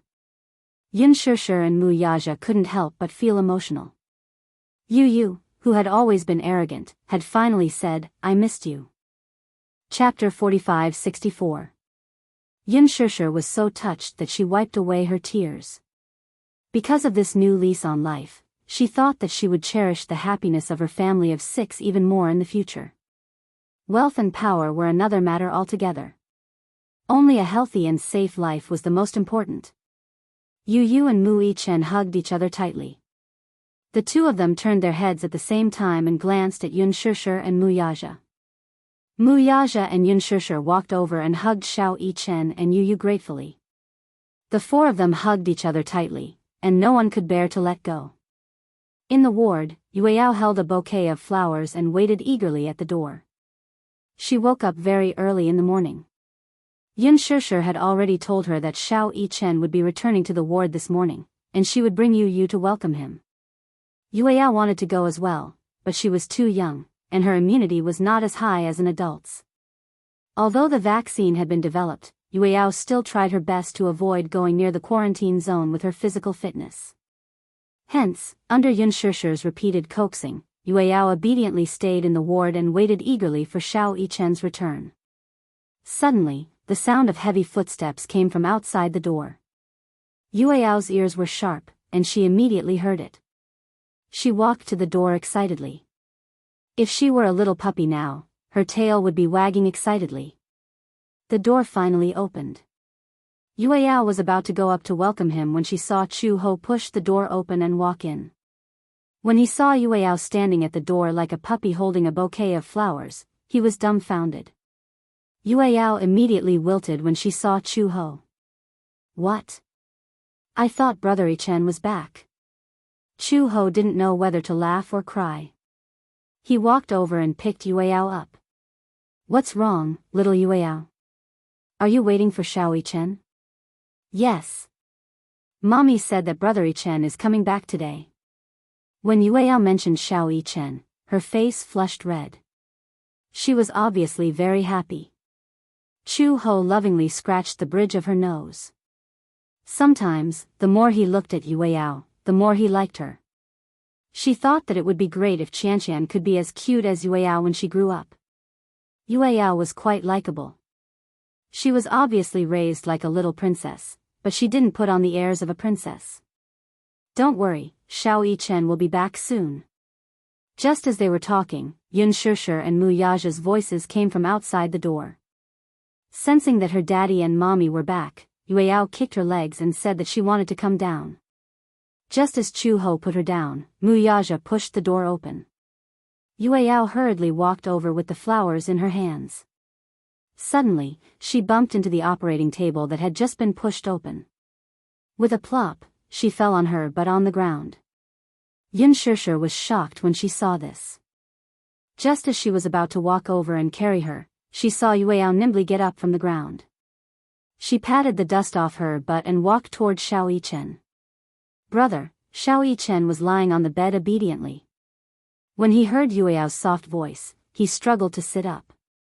He had just been vaccinated and was still recovering. He was weak in all aspects, so when he sat up, he was a little out of breath. Just as he sat up, he saw Yueyao walking toward him with the flowers in her hands. Brother, welcome back. Xiao Yichen was stunned. Chapter 45-65. Yueyao finally peeked her head out from behind the bouquet. She was panting, but she insisted on handing the bouquet to Xiao Yichen. Brother. Welcome back. Moi. Xiao Yichen was extremely touched. He knew that Daddy and Mommy would come personally to welcome him. Yu would also come personally to welcome him. However, he did not expect Yueyao to look forward to his return so much. In the past, Yueyao had despised him as her brother the most. He did not know why, but Yueyao was not close to him. Usually, when everyone stood in a row in front of her, the first thing she would do was let Yu hug her. She would also let Gong Jie hug her. Then, it would be Yun Shishir and Mu Yaja. After that, it would be his turn. However, he only realized now that he was so precious in Yueyao's heart. Xiao Yichen stretched out his arms and hugged the bouquet in satisfaction. Yueyao blinked and smiled. Her face was round and her eyes were like the moon. She seemed to have grown taller and thinner. He wondered if she had suffered a lot while he was not around. Knowing what Xiao Yichen was worried about, Yun Shishir quickly explained, Yueyao and Yu are in the 5th batch of vaccinations. The doctor said that they have already recovered, but to be safe, they can only leave after they have been vaccinated. Xiao Yichen nodded and said, indeed. By the 5th batch of vaccinations, their condition should have stabilized. The doctor said that if Yueyao was older, she could have been vaccinated earlier. At her age, she could only be in the 5th batch. It is relatively safer for her. Okay. Xiao Yichen lifted the blanket and was about to get out of bed. Yun Shishir immediately stopped him. Xiao Yichen, the doctor said that you can't get out of bed yet. It's okay, Mommy. Xiao Yichen smiled at her. Yun Shishir's heart softened and she silently retreated to the side. Xiao Yichen flipped over and got off the bed. The moment his feet touched the ground, he took a deep breath and held onto the bed to stabilize himself. He hadn't gotten out of bed for a long time. After lying on the bed for so long, he felt that his limbs were about to degenerate. Not only that, he had not exercised for a long time, and his various bodily functions had deteriorated. Every time he moved, his entire body would ache. Xiao Yichen ignored his own body and opened his arms to Yueyao with a smile. Good girl, Yueyao. Let me give you a hug. When Yueyao saw him get out of bed, she immediately went up to him and called out sweetly, brother. He was so small, so how could he know anything? When he saw Xiao Yichen calling for him, he immediately pounced over without hesitation. However, she pounced on him so enthusiastically that Xiao Yichen, who was already weak, suddenly knelt on one knee on the ground. Yueyao was frightened and immediately used all her strength to support him.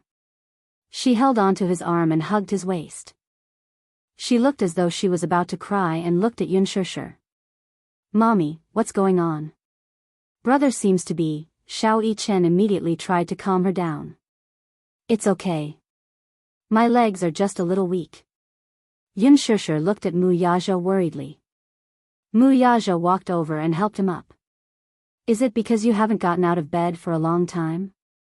Is that why it's a little difficult to stand? Xiao Yichen nodded reluctantly. With Mu Yaja's help, he finally stood up. Yueyao supported him from the side and placed his hand on her shoulder.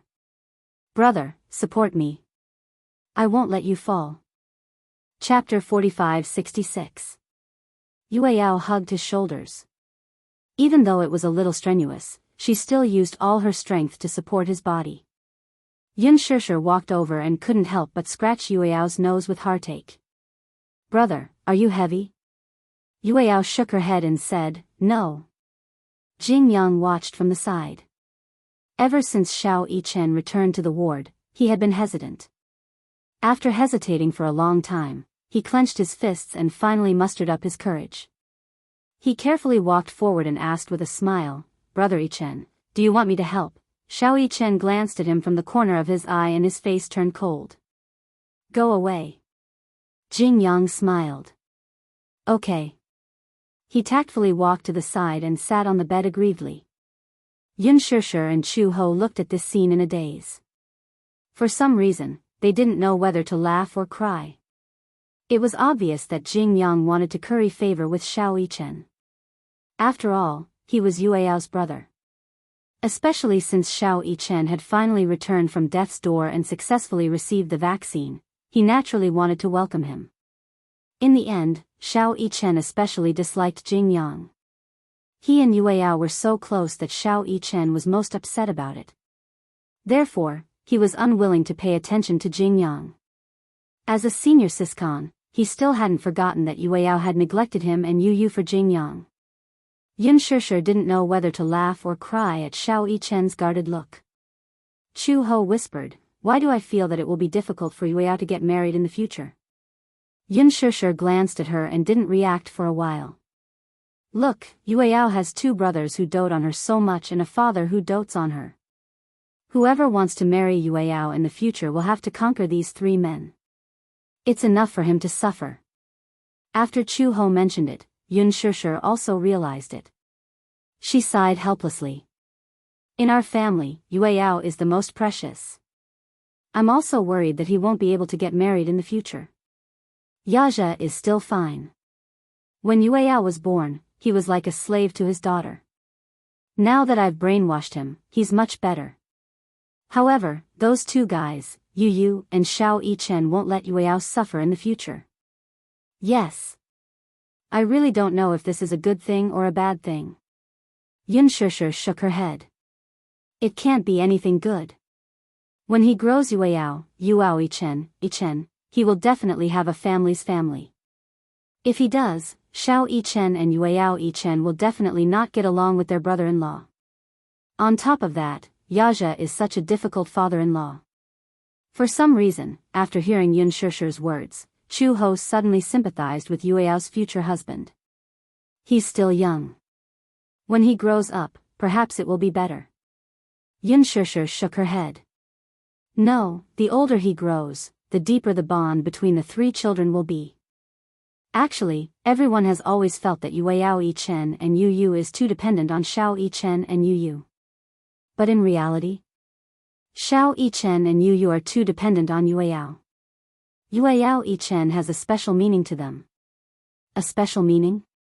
Chu Ho didn't understand. "What special meaning?" Chapter 45-67. "I understand now." Chu Ho continued, "Actually, Xiao Bao feels the same way about Qianqian. However, he likes his younger sister very much, but he doesn't like his younger brother at all." Yun Shishir was surprised. "Why?"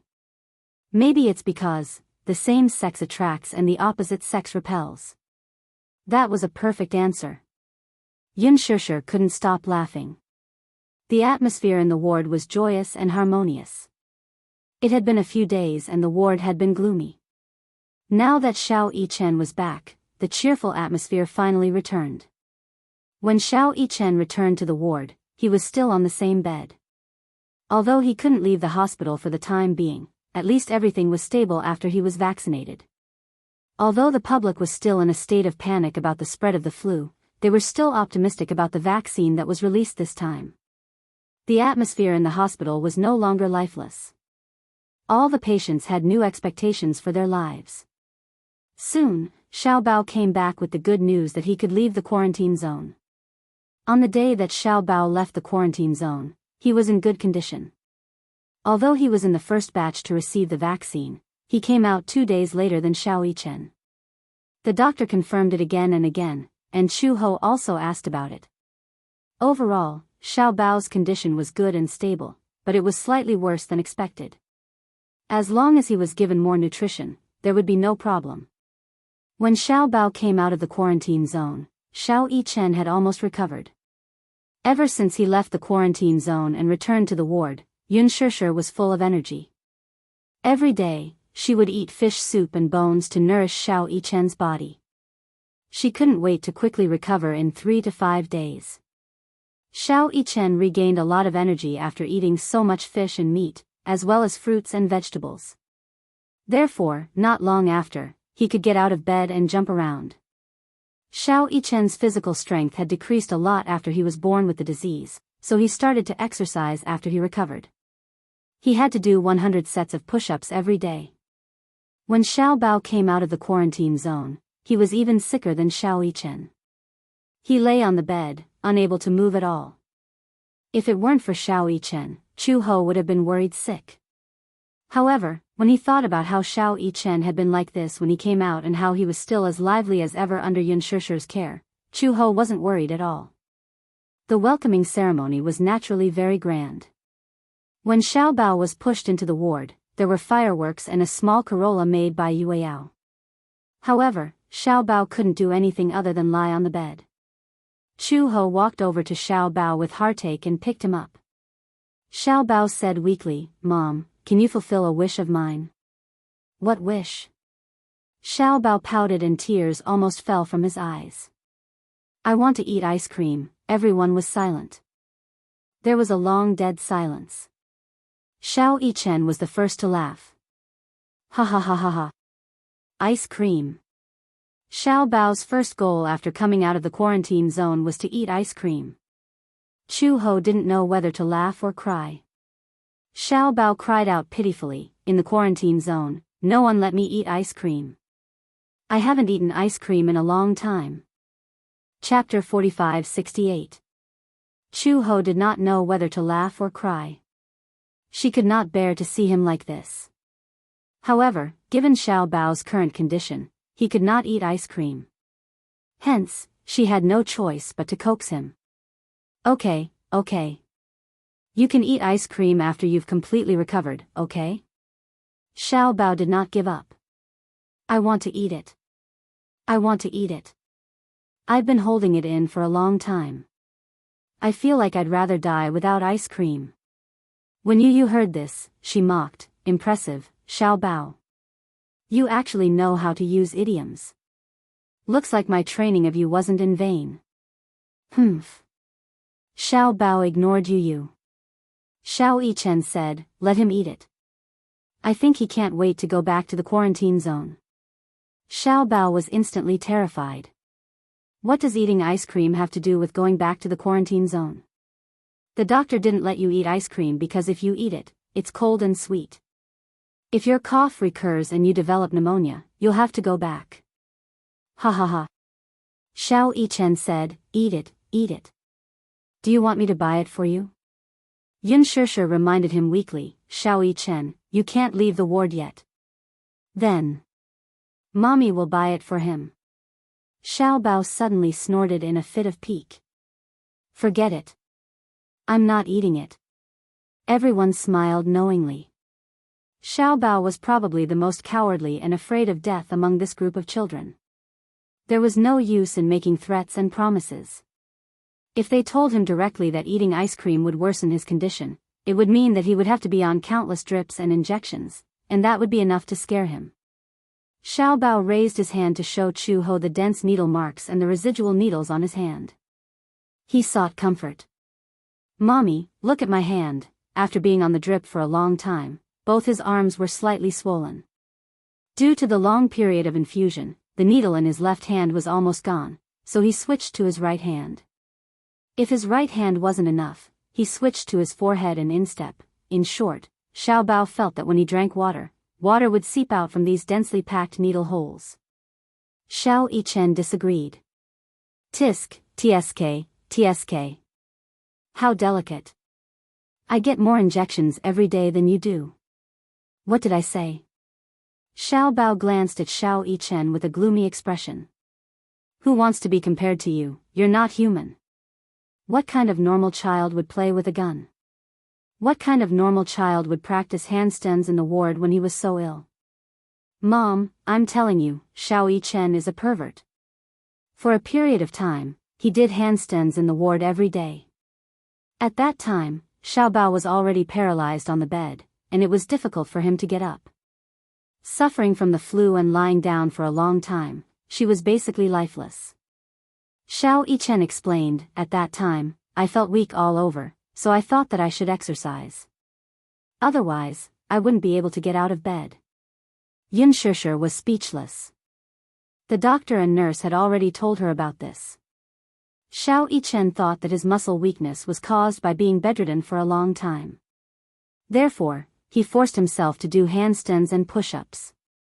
Even when his condition worsened, he could still do a few sets a day.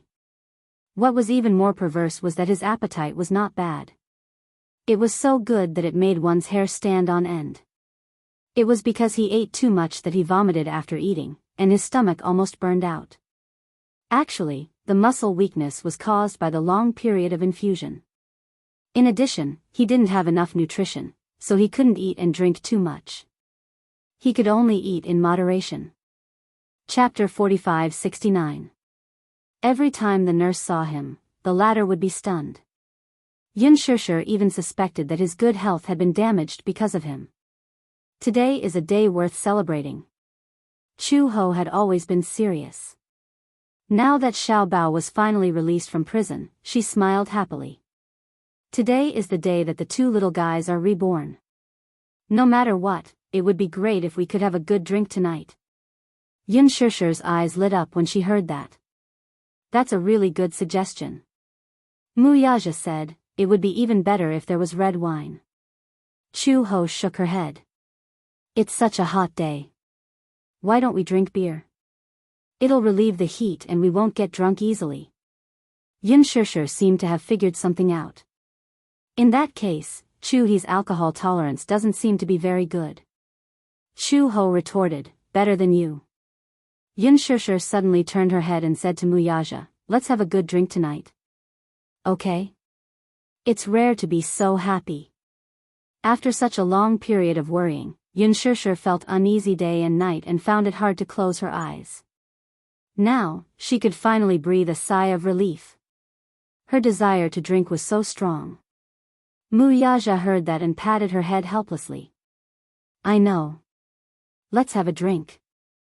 I'll make an exception for you tonight. Okay. Chu Ho suddenly said, I know a really good place.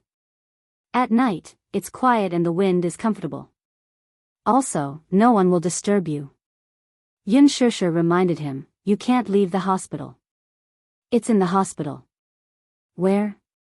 You'll know tonight. Chu Ho said mysteriously. At night, Yun Shishir went to the supermarket to buy a lot of cooked vegetables.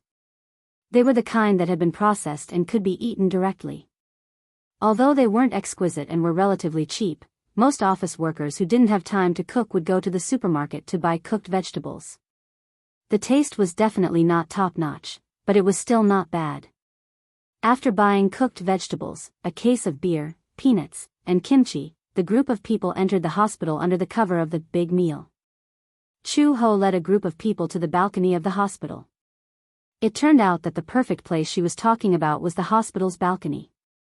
It was big and spacious. During the day, many doctors and nurses would wash their work clothes and dry them here. At night, all the clothes would be taken away, leaving only the bare clothes rack. After moving the clothes rack away, Yun Shishir spread out the soft cushions she bought on the balcony. It was a very large area, and the group of people sat on it. Xiao Yichen and Yu were the first to lie down. As the night breeze blew, they felt extremely comfortable. So comfortable. When Chu Ho heard this, he said proudly, comfortable, right? What do you think about this place? Mu Yaja praised from the bottom of his heart. I'll give you a first-class merit. Everyone sat down on the cushions. Yun Shishir couldn't wait to put the fragrant cooked vegetables on the small table one by one. Mu Yaja opened the can of beer. It was the first time he and Gu Jinglian had eaten like this. Although many of the cooked dishes looked strange, the aroma and the fact that they were really hungry stimulated everyone's appetite. These are pig's ears. Try it. Yun Shusher urged Muyaja.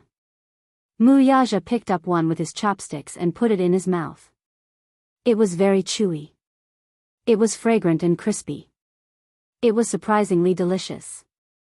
Is it good? Chapter 45-70. Muyaja was a little surprised.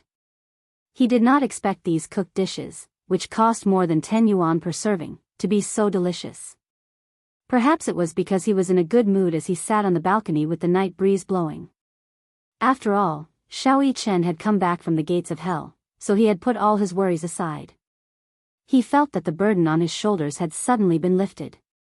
Therefore, he felt that whatever he ate tasted better than sitting in a 5-star hotel or a 3-star Michelin restaurant. Gu Jinglian was also in a good mood.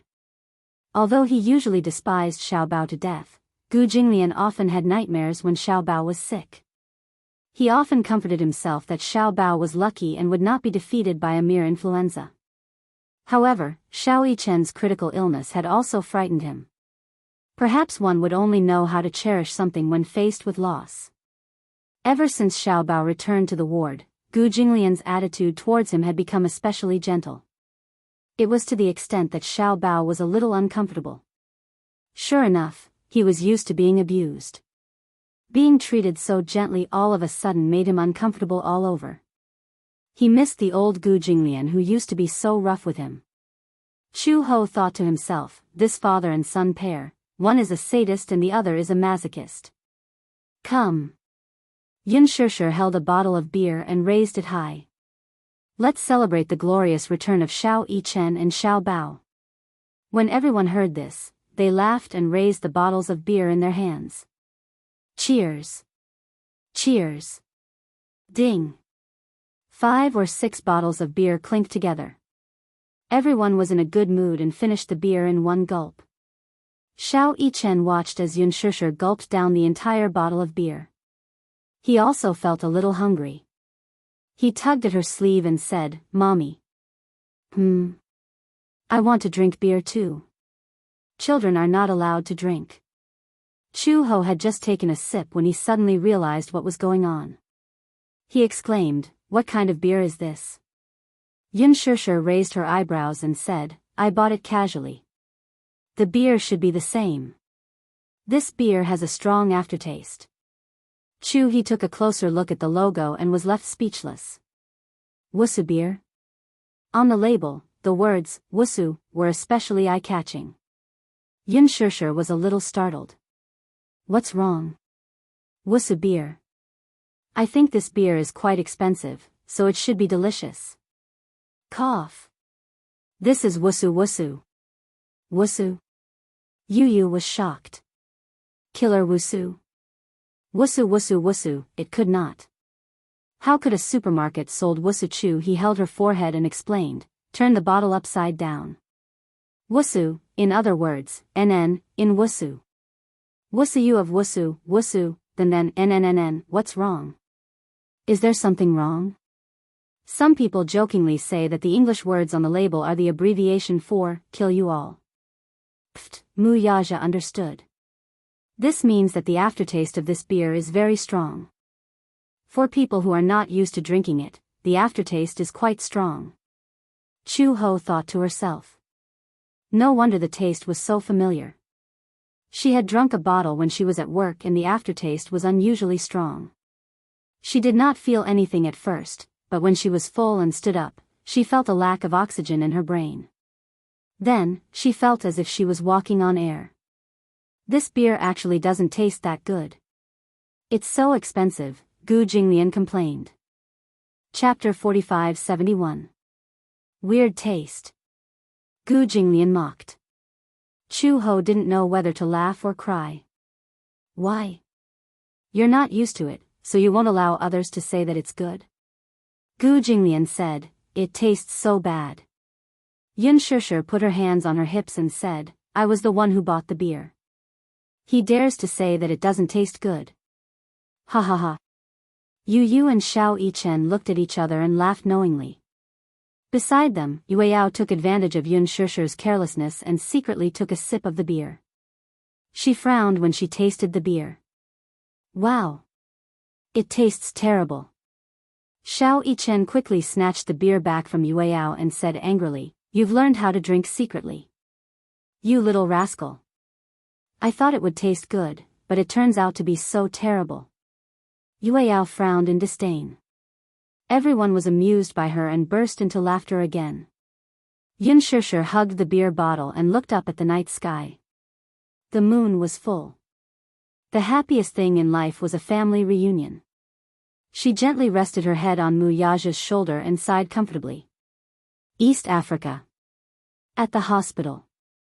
Suddenly, there was a burst of thunder outside the window. Hua Jin suddenly woke up and sat up from the bed in shock. What's going on? Calm down. Gong Jia was sitting by the window and looking at the smoke outside.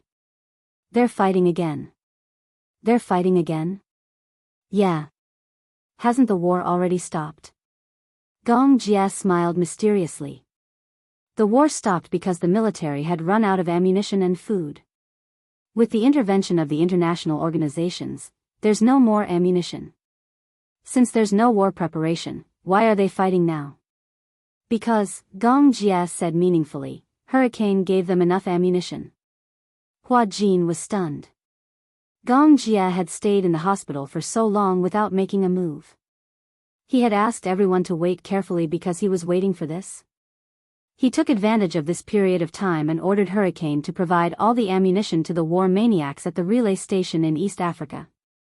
Then, he wanted to take advantage of the chaos to leave this barren land? Then what should we do now? It's about time. Gong Jia turned around. Hua Jin saw that he had been armed from head to toe while he was sleeping. Clean and tidy combat uniform, long combat boots, bulletproof armor, and a full set of equipment behind his waist. Gong Jia looked especially dashing in his uniform. More importantly, his handsomeness was not just superficial. The reason why the FBI had assigned so many people to be on standby was because they knew that Gong Jia was a formidable target. So they had to be on their guard. This is your bulletproof vest and combat uniform.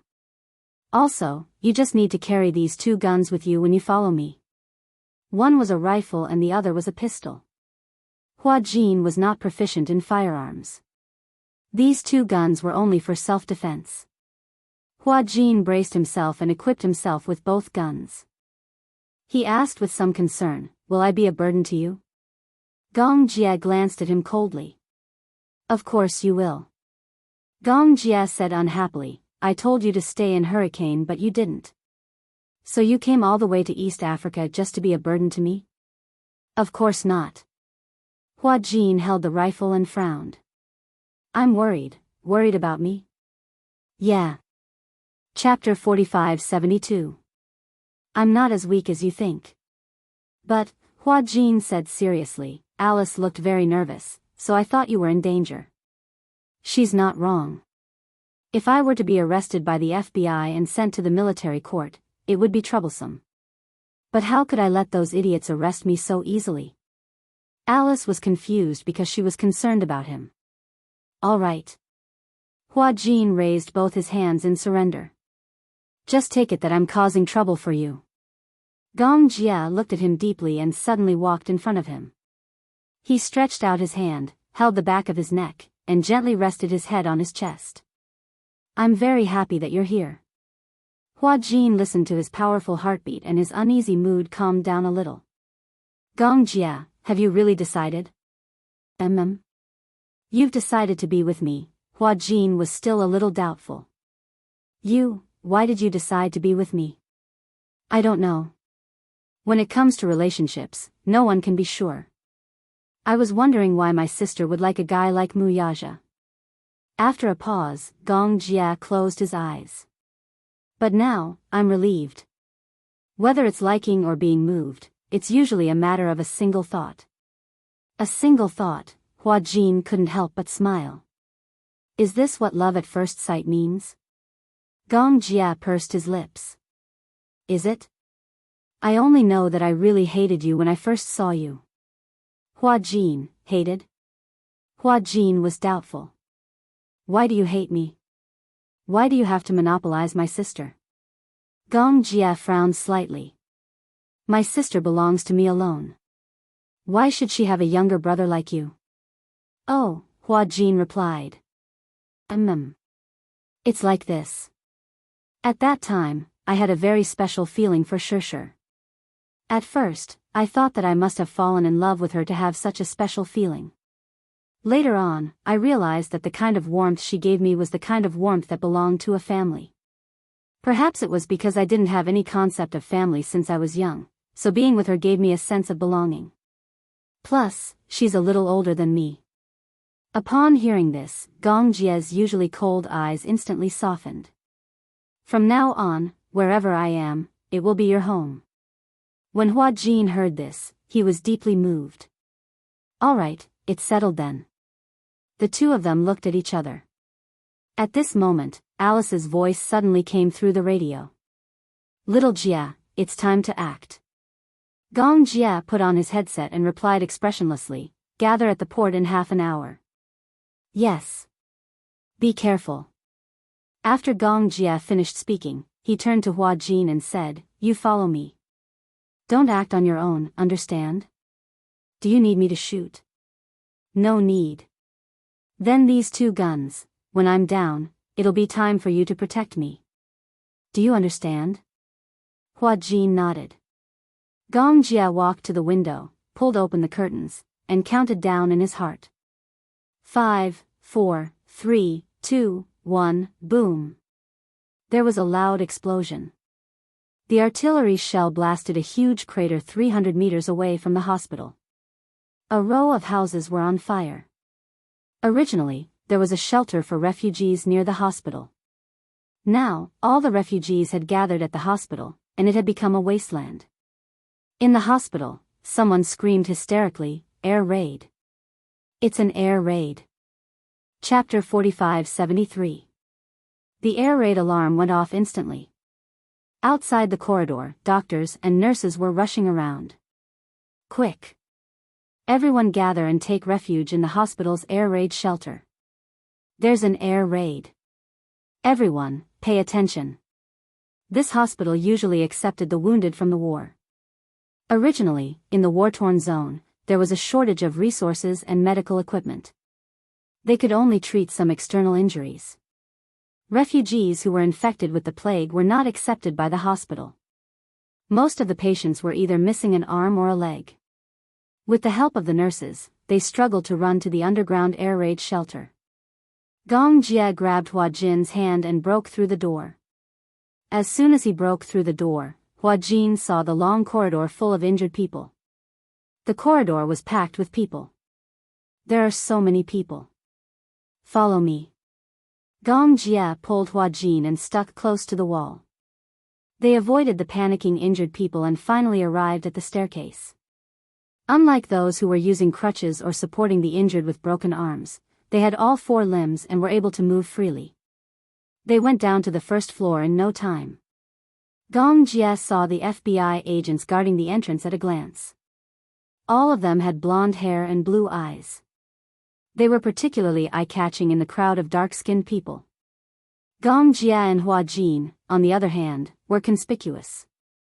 The FBI agents also noticed them immediately. Reporting, target spotted. Attack. Execute the arrest plan. A few blonde men broke through the crowd and walked toward Gong Jia and Hua Jin with difficulty.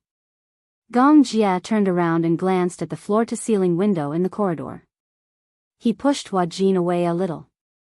Then, with a powerful roundhouse kick, he shattered the floor-to-ceiling window. Crash. The glass shattered all over the floor. Gong Jia grabbed Hua Jin's hand and rushed out with him. Behind them, they heard American English with a New York accent. Don't hurt the refugees. Attention. Unless absolutely necessary, don't shoot. Don't hurt the target, don't hurt the innocent. When the FBI carried out their plan, they first had to comply with international security laws. No matter how special the situation was, they could not harm refugees or citizens of other countries. This was also part of Gong Jia's plan. Create chaos. Taking advantage of the chaos, they could shake off the FBI's pursuit. In fact, things were going according to his plan. Gong Jia held Hua Jin's hand and rushed through the crowd to find his men guarding outside the door. Two of the mercenaries had already driven a car over. When they saw Gong Jia and Hua Jin running over, the car immediately started. Gong Jia helped Hua Jin into the car first. The engine had already started and the car was already more than 10 meters away. He ran a few steps and jumped into the car. With one hand on the car door and the other holding the gun, he turned around and saw the two agents chasing after him at lightning speed. He took out his gun, aimed at one of the men's knees, and shot twice. When the other agent saw that Gong Jia was about to leave, he couldn't hold back anymore. He raised his wrist and aimed his gun at Gong Jia's knees. Hua Jin saw it, but before he could shout, Gong Jia had already made the first move. Bang! He shot that man's wrist. Ouch! The car quickly shook them off. Gong Jia got into the car and slammed the door shut. He smoothed his messy hair and finally heaved a sigh of relief. Hua Jin asked, "Are we safe now?" "Not yet. Before we board the ship, we are still in danger." Gong Jia turned his head and looked at Hua Jin. "Are you scared?" Chapter 45-74. There was a kind of superstition about him. He always felt that Gong Jia, this name, this man, was omnipotent. As long as he was here, even if the sky fell down and the world ended, he would protect him and ensure his safety. The car drove towards the port. Hua Jin suddenly asked suspiciously, "Will there be FBI agents at the port?" "I don't know."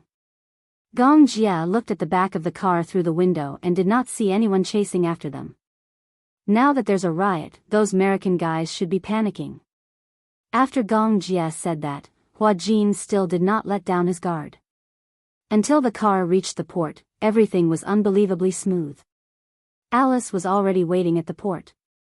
When she saw Gong Jia and Hua Jin, she immediately walked over. Here again, Hua Jin held his forehead with a headache. "The last time I was here, I think I was kidnapped to East Africa. Not long after, I'm revisiting the old place. Don't tell me you can't bear to leave East Africa and refuse to leave." "No."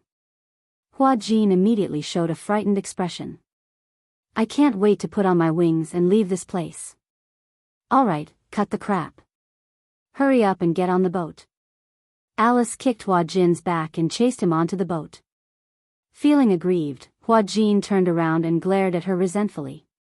"Violent woman. If you continue to talk nonsense, I won't use this to chase you onto the boat." As Alice said that, she pulled out a gun from her waist belt and aimed it at him. Hua Jin was so frightened that he quickly shrunk his shoulders and boarded the boat. Gong Jia stepped onto the boat ladder and turned around to look at Alice. He wanted to say something but stopped. In the end, he did not say anything. Alice looked at him and suddenly smiled. "Why are you looking at me?" "Nothing." Gong Jia casually threw the gun at her. Alice caught it and shook her head helplessly. She took the opportunity to clip the gun behind her waist. With just a glance, they understood each other's intentions. Alice exhaled, turned around, and boarded the ship. The armed cargo ship gradually left the port. Hua Jin leaned against the bow of the ship and looked at the distant mountain peak. Peace is great. It's great to live in a peaceful country. Life was too fragile. Therefore, he had to cherish the present and grasp the present. Gong Jia walked to his side and leaned against the bow with him. He gently bumped his shoulder and asked, "What are you thinking about?" "I'm thinking that it's precisely because life is so fragile that we should cherish it even more." Gong Jia smiled deeply. "You don't have to cherish life. You just have to cherish me." "What do you mean by cherishing?" "Seize every minute and second of being together." Gong Jia rarely said such romantic words. Hua Jin was flattered. He stared at him. Suddenly, he leaned over, put his arms around the back of his neck, and kissed him deeply. He rarely took the initiative to kiss him. Gong Jia smiled and hugged his shoulders. While enjoying the kiss, he also deepened the kiss. This was a kiss after surviving a disaster. It was also a kiss that Hua Jin had been late for a long time. Under the setting sun, Gong Jia and Hua Jin kissed tightly. The warm rays of the sunset poured down on their bodies, softly plating their figures with a layer of gold. They were so beautiful that they looked like sculptures. Alice stood at the head of the lower deck. Separated by the railing, the sea breeze blew on her face. It had been a long time since she felt cool. Chapter 45-75. In a dilapidated house in the capital. It had just rained heavily, and even the air felt damp. In addition, there was also the smell of green grass in the air. Bai Ran did not like this smell very much. She sat in front of the table by the window and looked out of the window in a daze. She did not like the wet grass smell in the air, but she had to open the window to get some fresh air after the heavy rain. The table in front of her was very old. When she was studying, this table was piled full of review questions and homework. After graduation, it was cleaned up a little and became a simple dressing table. There were some cheap skincare products on it, the most basic moisturizing products. A facial mask was only 5 yuan, but it was still a little extravagant for her, who had just graduated and only had a salary of 4,000 to 5,000 yuan. She did not dare to be too extravagant. She applied it once every 4 days, on her face, neck, and knees. In short, she made the best use of everything. Although she had just graduated and her salary was not high, Bai Ran had been very vain since she was young. Sitting in front of the mirror, Bai Ran looked at her face in the mirror and was slightly lost in thought. The 24-year-old Bai Ran had already grown into a slender and elegant woman. She looked like a beauty. Bai Ran. Are you ready? Someone shouted outside the door. Bai Ran gently patted her face that was stiff because of nervousness and hurriedly stood up. Yes, I'm ready. She walked into the narrow living room and saw a middle-aged woman waiting for her. Seeing that she was wearing ordinary clothes, she could not help but feel a little disgusted. How can you dress like this for such a big event like a blind date? Don't you think it's embarrassing? Auntie, I don't have any nice dresses. This is the most decent one. Bai Ran paused and asked tentatively, so it's another blind date? How many blind dates have you had this week? You know. Since you know, don't let me down. You're not young anymore. It's better to get married early. Bai Ran said weakly, Auntie, I'm only 24 years old. Marriage is not urgent, right? You're not in a hurry, but I'm not in a hurry. How long do you want me to take care of you? Bai Ran's breathing suddenly became rapid. There were several times when she wanted to leave this house, but she had just started working and did not have much savings. It was not easy to save a few thousand yuan, but it was not even enough to pay the rent. The memories of his childhood were already very distant. She vaguely remembered that when she was in kindergarten, her parents had left her in a car accident, along with the child she was pregnant with. Overnight, there was only one person left in the warm home. However, the pain of losing his parents was not as deep as it had been with the passage of time. After that incident, she lived with her grandparents and returned to her hometown to study. However, when she was in junior high school, her grandfather passed away from lung cancer. On the 7th day of her grandfather's death, her grandmother died of a myocardial infarction due to the heavy blow. She died suddenly in front of her grandfather's memorial tablet. From then on, she was kicked around like a ball in front of her uncles and aunts. In the end, it was her youngest aunt who was merciful and took her to her side, providing for her food, clothing, and education. His aunt's surname was Jiang. In order to settle down, Tycoon temporarily followed his uncle's surname, Jiang Tycoon. Chapter 45-76. However, after graduation, her aunt kept urging her to go on blind dates. There was a premise to this.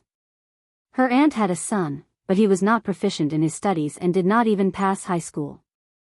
In the end, after graduating from technical school, he did not do a proper job and always stayed at home playing games on his computer. Little Aunt had placed all her hopes on her. However, Bai Ran had just graduated from university. As a fashion designer, how much could she achieve as a fledgling? Therefore, this conservative woman felt that it was useless for a woman to study until university. It was better for her to get married as soon as possible. However, blind dates were definitely not that simple. This little aunt had conditions for the blind date. The first requirement for the person she found for Byron was that he had a successful career. Even if he did not have a successful career, he had to be rich. As a betrothal gift, a house in the capital had to be transferred to her son's name. The first blind date was with a demolition family. A house in the capital had been demolished, and he was worth hundreds of millions. However, he was divorced and had a child. The second blind date was with a small boss, but he was old. She had gone on blind dates several times, and he was not younger than 35 years old. Byron was angry. What did they take her for? Every time she protested, her aunt would take it for granted. She had raised her for so long, studied in the capital, and spent money on food and clothes. Now that she was of age, shouldn't she repay her? Her uncle's family was in the capital and they were old citizens. Other than the old and broken house left behind by their grandparents, their son was getting married, and they did not have a wedding house. Which girl would be willing to marry a man who did not do a proper job and had no education or ability? And a family of 4 squeezed into a 50-square-meter house? Byron was young and beautiful, so she was naturally the target of her aunt's expectations. Byron naturally brushed off the first few blind dates. She thought that she could finally stop. Not long after, she found another person for her. Today, she did not know how to brush it off. Byron took the address and walked out of the neighborhood. Suddenly, she felt very sad. She just wanted to do her job properly. Yi Yuqin watched Byron leave the neighborhood with a gloomy face. What sin have I committed to bring back such a money-losing thing? If she drives away the blind date today, I will definitely chase her out with a broom. A middle-aged man's lazy voice came from behind. What kind of person did you find for her today? Yi Yuqin turned around. She was quite satisfied at the mention of her blind date. I heard that he's the boss of a renovation company. He's quite rich and agreed to my conditions. He has seen her photo. As long as she agrees, any condition is negotiable. Who knows, she might have angered them away again. She's really capable in this aspect. She dares. Yi Yuqin was infuriated. I was having a good conversation. She dares to push me away again. They took the bus to the subway and finally arrived at the cafe in the city center after passing through the crowd. After the rain, the sun soon came out, and it became a little stuffy. This cafe was one of the more famous ones in the capital. Sitting in the cafe, Byron added the man's WeChat and sent a message, I'm here. Wait for me, I'll be there soon. Chapter 4577. Temperament was really a magical thing. Just by looking at this handsome back, she could vaguely imagine that it should be a young and handsome man. She retracted her gaze and looked out of the window, only to see a middle-aged balding man hurriedly passing by the window. She looked at him until she saw him walk into the coffee shop. Suddenly, she had a bad premonition. Byron stared blankly as the man walked in front of her and said in a very apologetic tone, Sorry, I'm 5 minutes late. Did you wait long? No, I just arrived too. Byron's face stiffened as she clenched her fists. She actually didn't have any expectations, but she didn't expect that her aunt would find a man of this age for her. The man politely raised his hand, tucked his sparse hair behind his ear, and sat down. Do you want something to drink? I'm fine. Milk coffee, is that okay? Yes. The man called the waiter over and ordered 2 cups of coffee and some desserts. Then, he turned his head and looked at the girl opposite him. It could be seen that the Byron opposite him was young, immature, and had a hint of immaturity. Her appearance was beautiful and exquisite. Most importantly, her temperament was excellent, with a hint of scholarly aura. It was said that she was a graduate of a famous university. In that case, her brain was also very bright. For a businessman like him, when looking for a partner, he also looked at the other party's education. The man smiled and said, "Let me introduce myself first. My name is Mo Kong. I'm 39 years old this year. I've been married twice before, but I don't have any children. What about you?" Bai Ran lowered her eyes and didn't look at him. Bai Ran, 24 years old. I just graduated. Do you have a job? Yes. Let me tell you about my general situation. The man began to introduce himself. From the renovation company he ran, the size of its scale, the annual benefits, how many apartments he had in the capital, how much the property fee was per square meter, how much the property fee was per square meter, how much the car he drove, and even the annual insurance premiums of the car would be taken out to brag. His mouth, other than a mouthful of teeth that were yellowed by smoke, was filled with a strong sense of superiority. The more Bai Ran listened, the more disgusted she became. The man was boasting while paying attention to Bai Ran's expression. However, he didn't see any yearning or interest on her face. Instead, he saw a kind of boredom. What happened? The man asked with concern. I've said so much, but you haven't told me about yourself. Bai Ran sighed. Mr. Mo, to tell you the truth, this blind date with you was forced by my aunt. Yes, I know. The man said with a knowing tone. Bai Ran continued, actually, I haven't decided to get married yet. The man's face stiffened. You don't plan to get married? Are you rejecting me? Or, did he want to use this opportunity to raise more conditions? Bai Ran took a deep breath and said, You're very good. I can't match you. So, Mr. Mo, why don't you look for someone else for the blind date? She wanted to end this blind date in a perfunctory manner. After she finished speaking, she was about to pick up her bag. Just as she was about to get up, the man's face suddenly darkened. You and your aunt are singing the same tune. Are you playing with me? No. Chapter 4578. Jiang Bai, I think you still haven't figured it out, have you? Your aunt has told me everything about you. Do you really not know what she's thinking right now, or are you pretending not to know? She's in a hurry to marry you off, do you know that? Bai Ran was stunned and fell onto the sofa. Humph. I was wrong. She's not marrying you off. She just wants to sell you to me. I'll buy it, okay? What did you say? The man knocked on the table. I heard that your cousin has never worked since he graduated from a technical school. Does your aunt have any other houses? Who doesn't want to have a house and a car when they get married now? But why don't you look at the current property prices? They're easily tens of thousands of yuan per square meter. As for me, I'm sincere.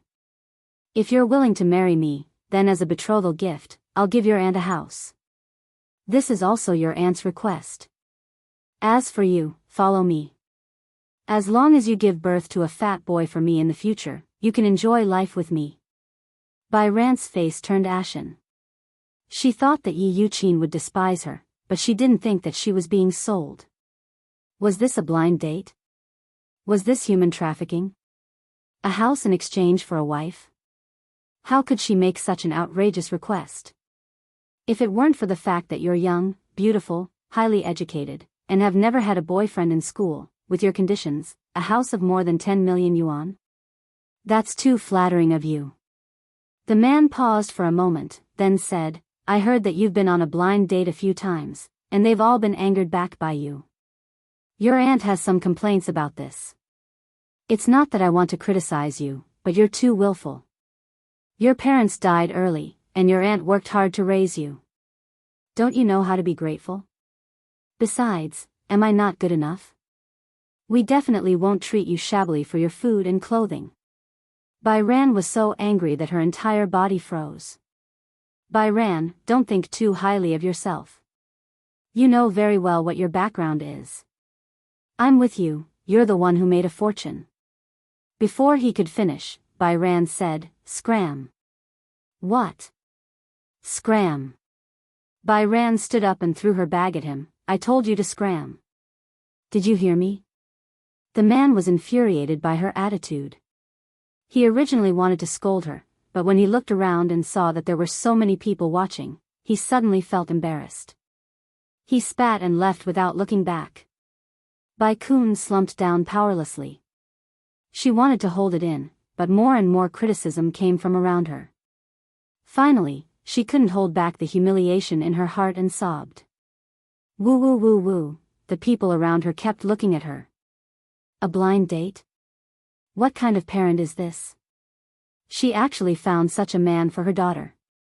How ungentlemanly. Haven't you heard? Her parents died a long time ago, and she was raised by her aunt. He's being disliked. How pitiful. Diagonally in front, the straight back slowly turned around. The man looked in the direction of Byran and saw her sitting on the sofa in a sorry state. His handsome eyebrows furrowed slightly. He didn't know why, but when he saw her red eyes, his heart was slightly moved. He suddenly stood up and walked towards her.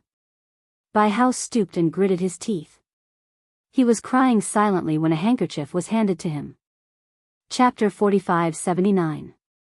Bai looked up blankly, only to meet the man's pitiful gaze. It's him? The man who sat diagonally in front of her just now. This was a man who was as gentle as jade. He had handsome facial features, a deep outline, and a pair of eyes that had a faint smile. However, there was a trace of feminine beauty between his brows, but because of this extraordinary smile, it was perfectly blended. She was a little surprised by the handkerchief he handed over, but she still politely thanked him and took it. So embarrassed. She was sitting in such a quiet cafe with so many people, yet she was so down and out. She must have become a laughing stock in everyone's eyes. Can I sit down? The man did not leave, but asked indifferently.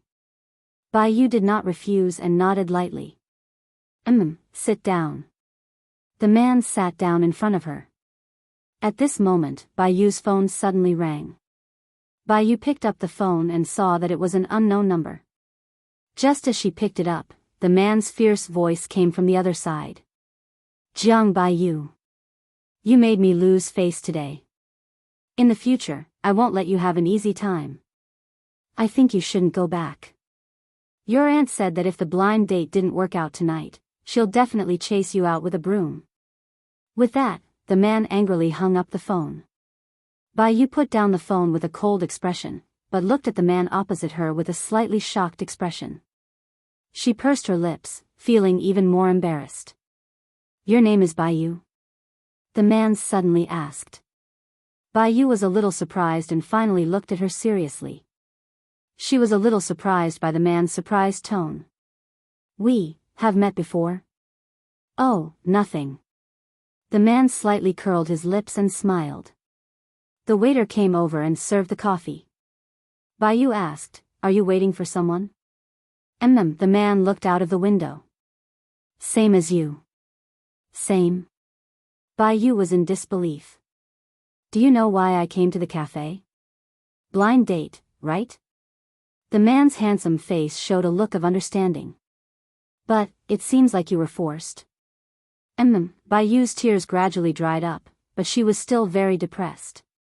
When she thought about going back and facing her aunt's storm, she felt a heavy stone pressing down on her heart. The man ordered another cup of coffee. Seeing her disappointed expression, he asked, coincidentally, I'm alone too. Do you mind? It's fine, I don't mind. Bai couldn't think of a good place to go. He couldn't go home for the time being. She just wanted to sit quietly for a while. Where are your parents? The man suddenly asked. When I was very young, they died in a car accident, Bai said quietly. It wasn't until later that I heard from my grandmother that my mother was pregnant at that time. In fact, not only did I lose my parents, I also lost a younger brother or sister. She didn't know why, but chatting with this man made her feel relaxed.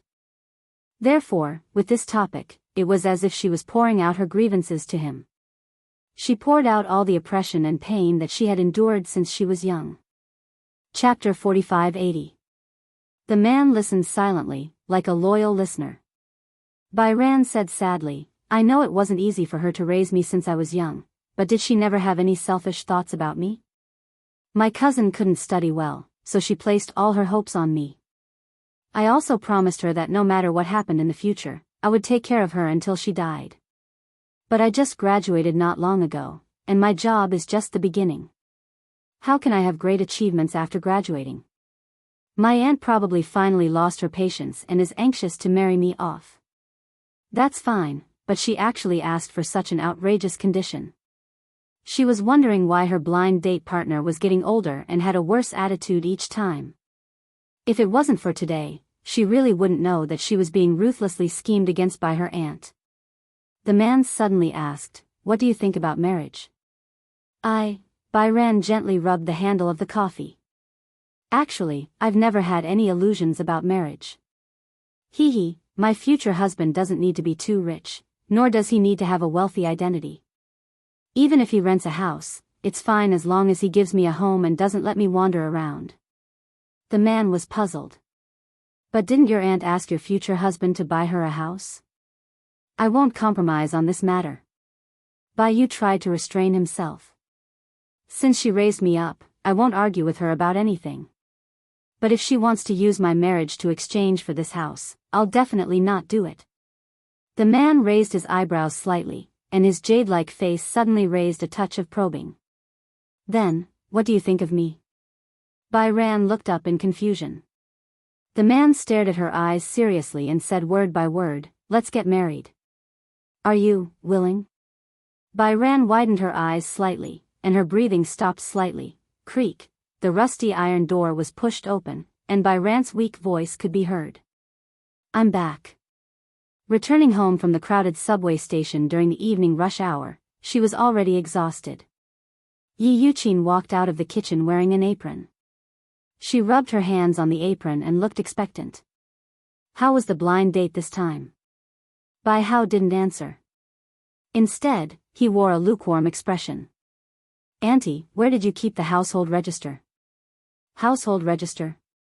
Yi Yuqin did not hide her surprise when she heard that Byron wanted to take the household register. Did this mean that the blind date was a success? Otherwise, what was the point of using the household register? Asking for the household registration booklet meant that they were going to get the marriage certificate. She had never expected this development. Originally, she had been scared out of her wits. However, Byron had angered her blind date and made her run away. Otherwise, she would dawdle. Although she didn't reject the blind date, she didn't explicitly agree either. A long delay meant trouble. She was so surprised that she felt like she was in a dream. Great.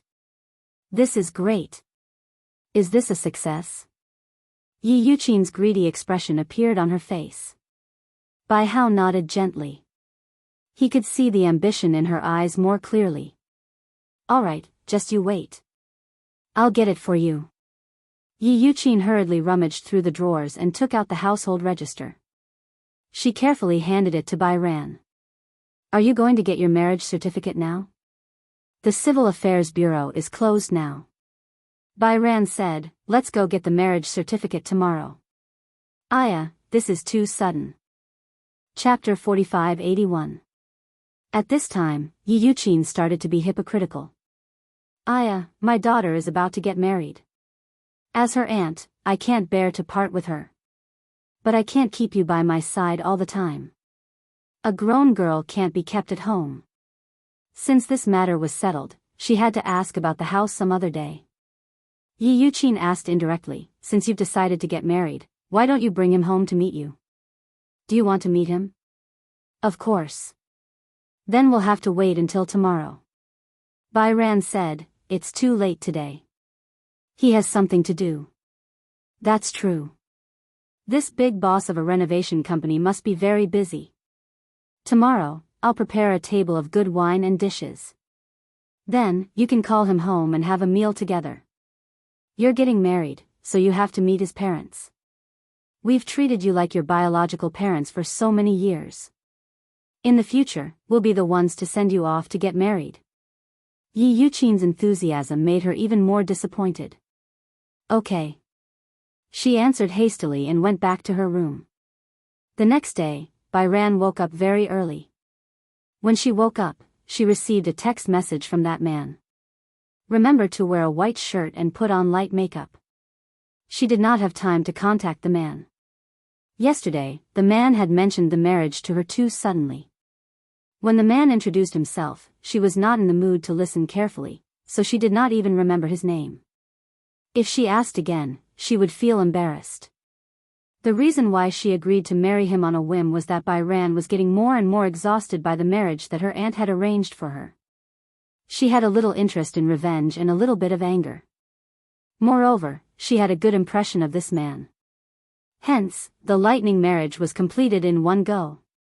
As for why the man had chosen her as his marriage partner, the man frankly said that marriage in such a city was too burdensome for someone of his status. The house was easily worth more than 10 million, the car, the gift money. Actually, the marriage he wanted was very simple. A very small house, even if it was only 2 bedrooms and 2 living rooms. Every day when he came home from work, he could lean on the bed with his wife and watch TV. This was his most ordinary dream. He had also promised her that after marriage, they would live together according to her wishes. She just had to be mentally prepared. As for the matters between husband and wife, it was all up to her. Marriage was obviously such an important thing. Why did it seem so frivolous when it came to this man? What if they were not suitable for each other, what would happen if they divorced in the future? Bai Cheng didn't dare to think too much. Perhaps it was because he was really stimulated that he didn't think too much about the future. Holding the household register and ID card, Byran put on a white shirt, put on some light makeup, and went out. The man sent a text message saying that he was almost at the entrance of the Civil Affairs Bureau. Byran was afraid that the morning rush hour would delay him and make him wait too long, so he took a taxi directly to the entrance of the Civil Affairs Bureau. The man was already in the registration hall. He had asked for 2 forms in advance and was filling them out seriously. Bai Hao walked to him and stood behind him. At first glance, he saw the old man's vigorous handwriting. The name was a little messy, but it looked very nice, like a carefully designed signature. Gu Chengza. Chapter 4582. He was just like his name. This man gave people a feeling of gentleness, and so did his name. Have you been here for a long time? The man looked back at her and said, No, I just got here not long ago. I was afraid that you would wait for too long, so I quickly took a taxi here. There was a bit of traffic on the way. Bai Yin explained carefully and sat down opposite him. The man handed her a pen and paper and said to her, I've already filled in my name. You just have to fill in your name. Okay. Tycoon held a pen and paper and filled his name in the female column. Then, he copied some words that looked like a declaration and passed it to him. So this man's name was Gu Chengza. It was easy to remember. She remembered it immediately. Gu Chengza saw that she handed him the pen and paper and didn't know whether to laugh or cry. Why are you giving it to me? Ah. You should give it to the window. Oh. Bai Yin stood up in a panic and was about to walk to the window when the man called out to her again. Wait. What's wrong? Gu Chengza stood up and walked to her side. He was 185 meters tall, and his aura was almost a notch above hers. She had been sitting down yesterday, so she didn't realize that he was so tall. Because they had said goodbye at the cafe, she didn't notice his height. He had been sitting down since he entered the registration hall, so she didn't have the chance to see him. She didn't expect him to be so tall. Also, from her angle, his side profile was unbelievably exquisite. She had never seen a man with such exquisite features in the real world. The man did not notice her scrutiny. Instead, he took the application form from her hands and handed it to the window. After exchanging a few words with the staff, he turned around and said to her, Did you bring your household register and ID card?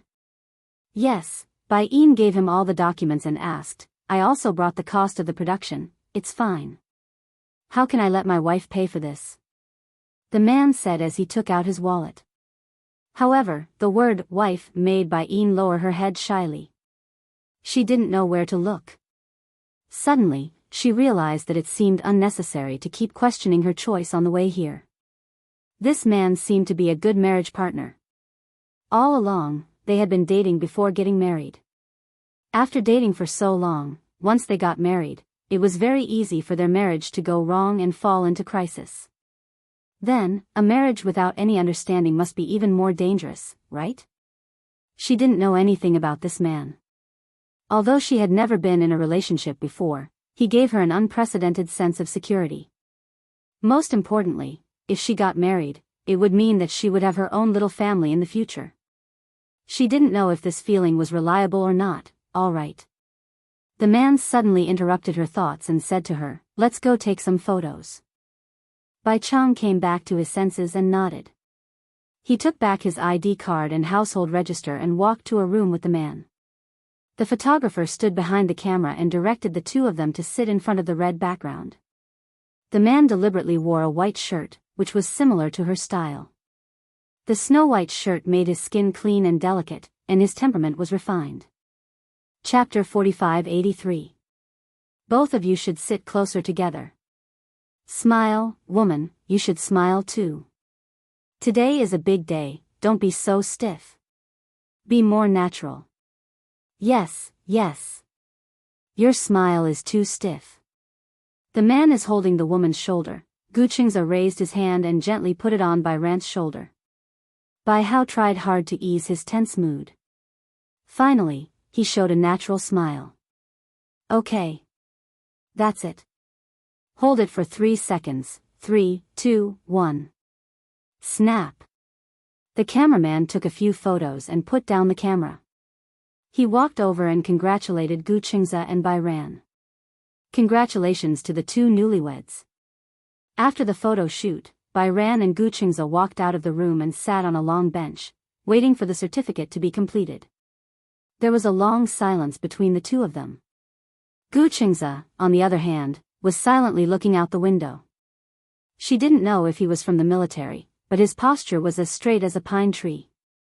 You, Bai Ran hesitated and finally said, "Do you have time tonight?" Gu Qingze turned to look at her. What's wrong? My aunt said that she wants to meet you. Bai Ran quickly explained, after all, they raised me since I was young, so I'm considered half a newlyweds. Now that we're married, she said that she wants to invite you for dinner. Before Gu Qingze could say anything, she said guiltily, "If you really don't have time, then forget it." I haven't said anything. The man frowned slightly and said, "Do you want to have dinner together?" Yes. Okay. The man agreed without hesitation. Bai Ran finally sighed in relief. Gu Qingze, Jiang Bai Ran. Their names were called from the window.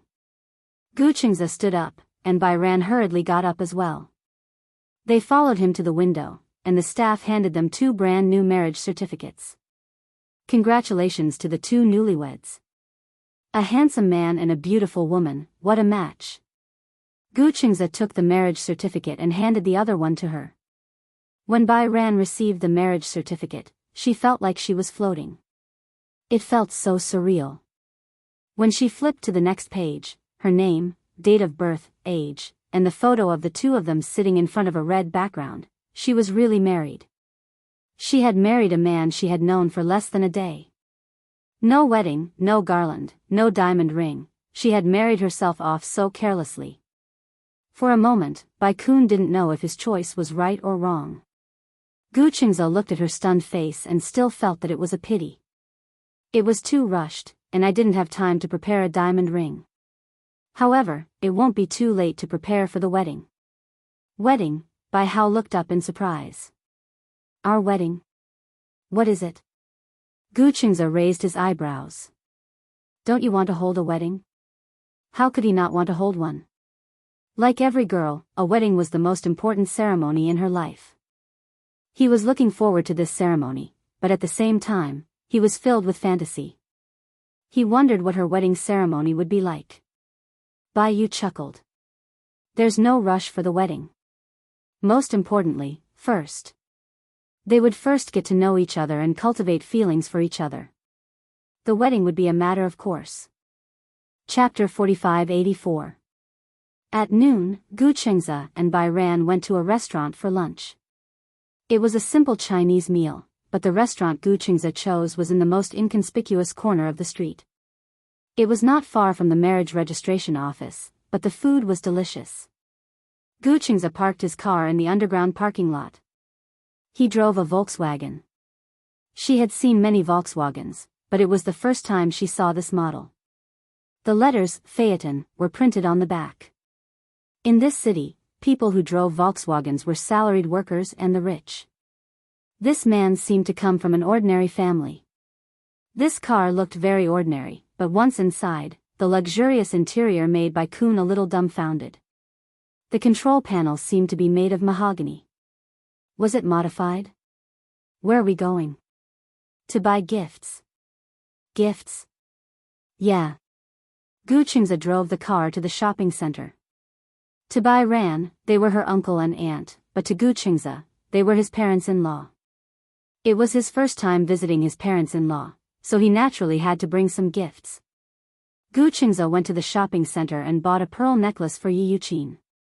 Bai Ran said that Yi Yuqin liked pearl necklaces the most, and her uncle, Jiang Muyuan, liked jade pipes. The old man next door had a jade pipe every day, and Jiang Muyuan was always envious. Other than the gifts for their first meeting, Gu Qingze also bought cigarettes, alcohol, donkey hide gelatin, and some women's skincare products. In total, it cost nearly 10,000 yuan. Bai Ran was a little embarrassed. It was her first time eating with Gu Qingze, and she was already spending so much money. When it was time to pay, Bai Ran looked at the number on the meter and felt her scalp tingle. She looked at Gu Qingze's back with guilt and said nervously, "This time. I've made you spend so much money." Gu Qingze turned around and was stunned, but he smiled. "What do you mean by spending money?"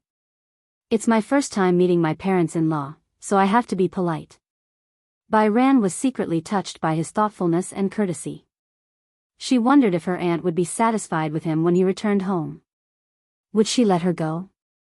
Marrying this man seemed to be the most rebellious thing she had ever done in her life. Due to the fact that her aunt had brought her up, no matter how harsh her aunt was to her, she was used to accepting it. She thought that as long as she married this man, then, in the future, she could finally get away from the endless blind dates. She admitted that when she was with him, he was like a safe haven. When he got home, Gu Qingze parked the car in front of the neighborhood.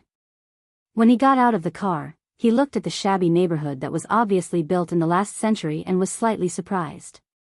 Did she live in this place? My house is in this building. Bai Ran pointed at a building in front of him shyly and said, but there's no elevator. We have to climb the stairs. I'm fine. Gu Qingze picked up the gift and said to her, let's go upstairs. He followed behind her and walked up the stairs. However, in the narrow corridor, other than being crowded, the corners were filled with cobwebs, and the originally white walls were covered in dust. The escalator was covered in dust, and the air seemed to be a little turbid. On the first floor, there were 5 households. The smoke was all directed towards the corridor. When it was mealtime, everyone was cooking, and all kinds of smoke and fumes filled the air. Chapter 4585. We're here. She walked to the door. Through the door, Bai Ran could hear the sound of cooking in the kitchen. Bai Ran took out her keys to open the door.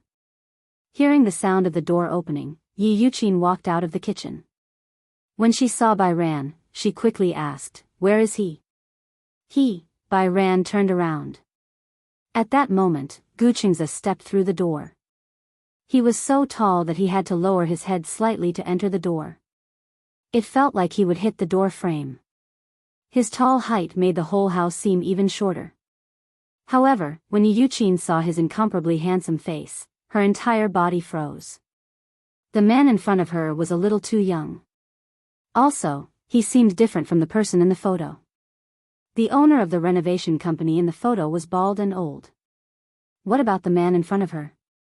He was even better looking than the male celebrities on TV. More importantly, he had an inexplicable aristocratic aura. However, Yi Yuqin quickly pulled Bai Ran aside and asked suspiciously, who is this person? His name is Gu Qingze. We just registered our marriage today. As she spoke, Bai Ran took out the household registration booklet from her bag and returned it to her. Yi Yuqin immediately knocked the booklet in her hand to the ground. Gu Qingze. That's not the name of the man I introduced to you on a blind date.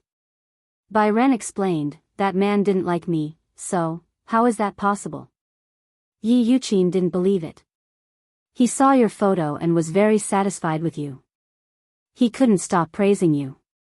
How could he not be satisfied with you? I think you're the one who's not satisfied with him. Auntie, that man is so old.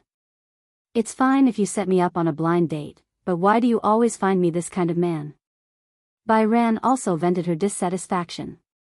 Yi Yuqin was furious when she heard that. Gu Qingze walked over and handed the gift to Yi Yuqin. Hello, Auntie. I'm Gu Qingze. Nice to meet you. Yi Yuqin looked at him, but she was so angry that she couldn't say anything. She ignored Gu Qingze and pulled Bai Ran into her room. After closing the door, she pushed Bai Ran to the wall and asked fiercely, So, you said you want to get married with the household registration booklet. You want to marry this man? Yeah. So? Yi Yuqin panicked. Have you registered your marriage? Yes. Bai Yu took a deep breath and puffed out her chest. He's my husband now. Pa. What she received was Yi Yuqin's exasperated slap. Do you know how much money I've spent on this blind date? I gave them a golden bracelet before they were willing to introduce it to me. Who was Imo Tsong? He was the big boss of Dingxing Renovation Company, and his net worth was close to 100 million. So what if he's old? The most important thing for a man was not his good looks. Could good-looking people make a living? Can it feed you? Tycoon finally couldn't take it anymore. Why should I rely on a man to support me? Can't I feed myself? You even know how to talk back. Yi Yuqin was about to be slapped again.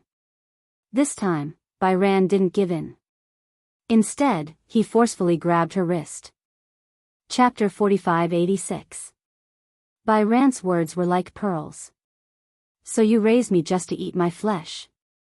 These words obviously provoked Yi Yuqin. What do you mean by eating your flesh? Why do you make it sound so bad? Yi Yuqin said exasperatedly, You also know that I raised you, and this is how you repay me? You also admit that you're forcing me to repay you? Bai Ran was so angry that she was about to cry. Do you know that when I heard that man say that you sold me for a house, I was really disappointed? What do you mean I sold you for a house? How did I sell you? I sent you to a rich family to live a good life. Is that my fault? Then why didn't you bless me and him? The him that Bai Ran was referring to was Gu Qingze. I'm also very happy with him. Yi Yuqin's face was ferocious. What can he give you? Bai Ran gritted her teeth and said, What he can give me is not important. I think the most important thing is whether he can give you anything. Yi Yuqin was speechless. Originally, after you registered your marriage with him, he said that he wanted to visit you. In the end, you didn't like him from the moment he entered the house. You're married, right? You have a man to support you, right? You're all grown up now. You dare to talk to me like this? If you're so capable, get out of here and don't come back. Yi Yuqin pointed at the door in a threatening tone. Bai Ran looked at her deeply and suddenly sneered. Fine. I'll leave. She had heard this countless times. Finally, this time, she was disheartened. Yi Yuqin did not expect that the soft and cowardly Bai Ran would know how to resist her. She turned around, opened the door, and walked to Gu Qingze.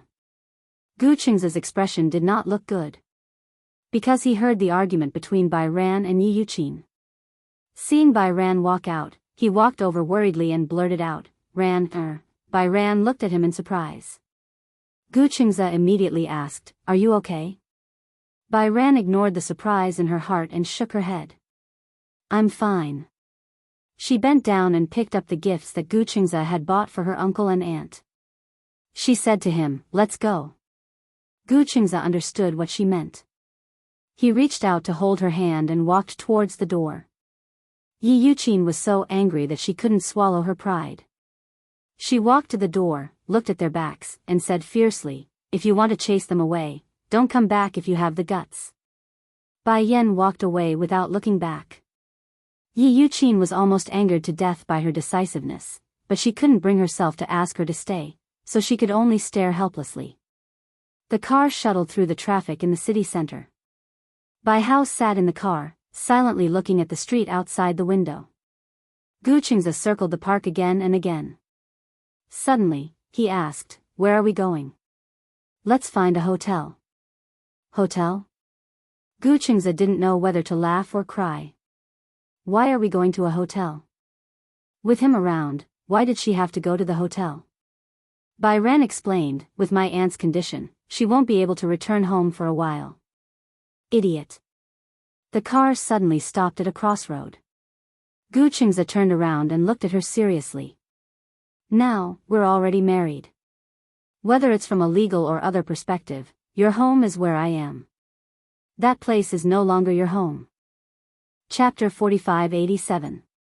Gu Qingze reached out and caressed her cheeks. "Good girl, come home with me." She blushed and lowered her head. She ran her fingers through her hair. "But I look so pathetic. Also, I haven't officially met your parents. My parents don't live with me." Gu Qingze said, "I live alone." "You live alone?" "Yes. But, I'm not mentally prepared yet." Although they were married, living with a man, it seemed too unexpected. She was not mentally prepared at all. Gu Qingze smiled knowingly. "Don't worry, there are 2 bedrooms. You can sleep wherever you want. By the way, if you're free tomorrow, you can bring your luggage over." Gu Qingze paused and asked, "Do you have any other luggage?" "Actually, I don't have any luggage." Bai Yan smiled bitterly. "After what I did tonight, with my aunt's personality, she will definitely cut my clothes into pieces." She had left in a hurry just now. She should have taken the opportunity to pack her clothes and take them away. Other than clothes and a bunch of skincare products, she did not seem to have anything particularly valuable. Gu Qingze heard and smiled. "If it's clothes, you can buy new ones. Then tomorrow when we get home later, take a shower first and tell me your measurements. The mall is downstairs." Only then did Bai Yu nod. She did not seem to know much about this man. In her impression, he should be a high-class white-collar worker who lived in an ordinary neighborhood. However, looking at his temperament, it did not seem so. Bai Yan and Gu Qingze walked to the entrance of an apartment. The apartment was above the shopping mall. It was a commercial and residential apartment. After entering the apartment, Gu Qingze went to the bathroom to prepare hot water. Bai Yan took the opportunity to look around the room. The apartment was not big. It had 2 bedrooms, 2 living rooms, and a small study. Gu Qingze walked out of the bathroom and saw that she was looking at him curiously. He explained, "I lived in this apartment when I was in university." "Did you buy this?" I rented it." "Rented?" "Yes, to be precise, the entire shopping mall and office building belonged to the Gu family. However, ever since he was an adult, Gu Jinglian had asked him for rent every month. Gu Qingze had to pay him the market price." Gu Qingze's lips curled into a smile. "However, I pay the rent every 5 years. The next due date is the year after next." According to his estimation, the size of this apartment should be about 90 square meters, and the rent should be at least 100,000 yuan a year. That would be 500,000 yuan in 5 years. To her, it was already very impressive. The average white-collar worker could not earn so much money. "What do you do for a living?" Bai Cheng asked tentatively. "Me?" Gu Qingze was the external CEO of the financial management under the Gu Corporation, which meant that he was paid according to an annual salary. Gu Jinglian hired Gu Qingze with an annual salary in order to hone his skills and train him. He also wanted the board of directors to consider whether Gu Qingze was qualified to inherit the Gu Corporation. Under normal circumstances, Gu Jinglian's salary was a combination of annual salary and dividends. The annual salary was about 3 million yuan. If the results were good, then the dividends would be very considerable. Chapter 4588. Tell me your measurements. I'll go buy some clothes. Oh, it's best if you tell me all your measurements in detail. Bai blushed and said, shall I write them down? Okay. There was a pen and paper on the table. Bai blushed and wrote down her measurements on the paper. She folded the paper until it was the size of a tofu block before handing it to him. Gu Qingze smiled when he saw her put the folded tofu block in her hand. Don't worry, I won't peek. Bai blushed even more when he said that. Gu Qingze left the room. Bai entered the bathroom. The water was almost full. She took off her clothes and stepped into the bathtub. The moment the warm water enveloped her, she let out a sigh of contentment. It was as if the exhaustion she had accumulated for so long had finally been released for a short while. What a crazy day. She married a strange man. Then, she actually rebelled against Yi Yuqin and left her home that was like a demon's den. Finally, she came to his house. It was too crazy. Bai shyly buried her face in the water and blew bubbles silently. She didn't know how long he had been gone. As she soaked, the water in the bathtub gradually turned cold. Only then did she start scrubbing. When she was done washing and drying herself, she realized that he wasn't back yet. This meant that she didn't have any clothes to change into. There was a bathrobe hanging on the wall of the bathroom. However, there was only one set. Because she came back too suddenly, he probably didn't prepare an extra bathrobe. He hadn't bought the clothes yet, so it shouldn't be a problem for her to borrow his for a while, right? With that thought, Bai silently reached out and took the bathrobe down. It was so wide and big that it was effortless for her to put it on. After putting on her clothes, she had no choice but to open the door with her dirty clothes. She walked to the balcony but couldn't find the washing machine. The balcony had floor-to-ceiling windows. There was only one chair and a small table that seemed to be used for drinking coffee and admiring the night view. She looked around the house but still couldn't find the washing machine. Just as she was feeling extremely uneasy, the door suddenly opened. She looked in the direction of the sound and saw Gu Qingze coming back with bags of various sizes. She subconsciously pulled her clothes together. The bathrobe had covered her body well enough, but she was still worried about being exposed. It was almost an instinctive action. Gu Qingze was surprised to see her carrying a pile of dirty clothes. Can't you find the washing machine? In the bathroom. I only see a row of cabinets in the bathroom. I don't see a washing machine. Gu Qingze smiled and walked into the bathroom. He touched the row of cabinets and pressed them lightly. This cabinet was made to be an invisible cabinet. With a press of a button, it would open and there was a washing machine embedded inside. Bai saw that he actually hid the washing machine in such a deep place. No wonder she couldn't find it when she searched the entire house. I'm sorry I didn't tell you earlier. I'm fine. Just as she was about to walk over, she suddenly thought of something. There doesn't seem to be a drying rack on your balcony. Why do you need a drying rack? I'm hanging the clothes. Bai Hao didn't know whether to laugh or cry. Otherwise, how do you dry your clothes? The clothes will dry as soon as they are taken out of the washing machine. Is that so? It sounded like it was quite advanced. Chapter 4589. Gu Qingze said, I don't like to dry clothes on the balcony. When I bought the electrical appliances, they said that this washing machine has a disinfectant belt to dry it. You just have to fold it and put it in the closet. While he was talking, Bai Ran was silently studying how the washing machine worked. So far, Yi Yuqin had been using an old-fashioned washing machine with 2 barrels. This washing machine was a little old. According to Yi Yuqin's personality, these electrical appliances were basically not replaced unless they were broken. There was no other reason why the washing machine was especially durable. The electrical appliances at home had not been replaced for a long time. Therefore, Bai Ran had only seen this washing machine before, but she did not know how to use it. Gu Qingze saw her uneasiness and guessed that she did not know how to use it. So, he thoughtfully turned on the washing machine, took the clothes from Bai Ran, and put them in. Thank you, I bought you a lot of clothes, including pajamas. Do you want to try them? Byran nodded. She carried the bags into the room and saw that the tags had been removed. The packaging was also the same as the shopping malls, so she could not tell what brand it was. However, just by touching the texture of the material, she could clearly feel that the material was very good. It was very comfortable and light. This price should not be cheap. She had always been wearing clothes that were very flattering.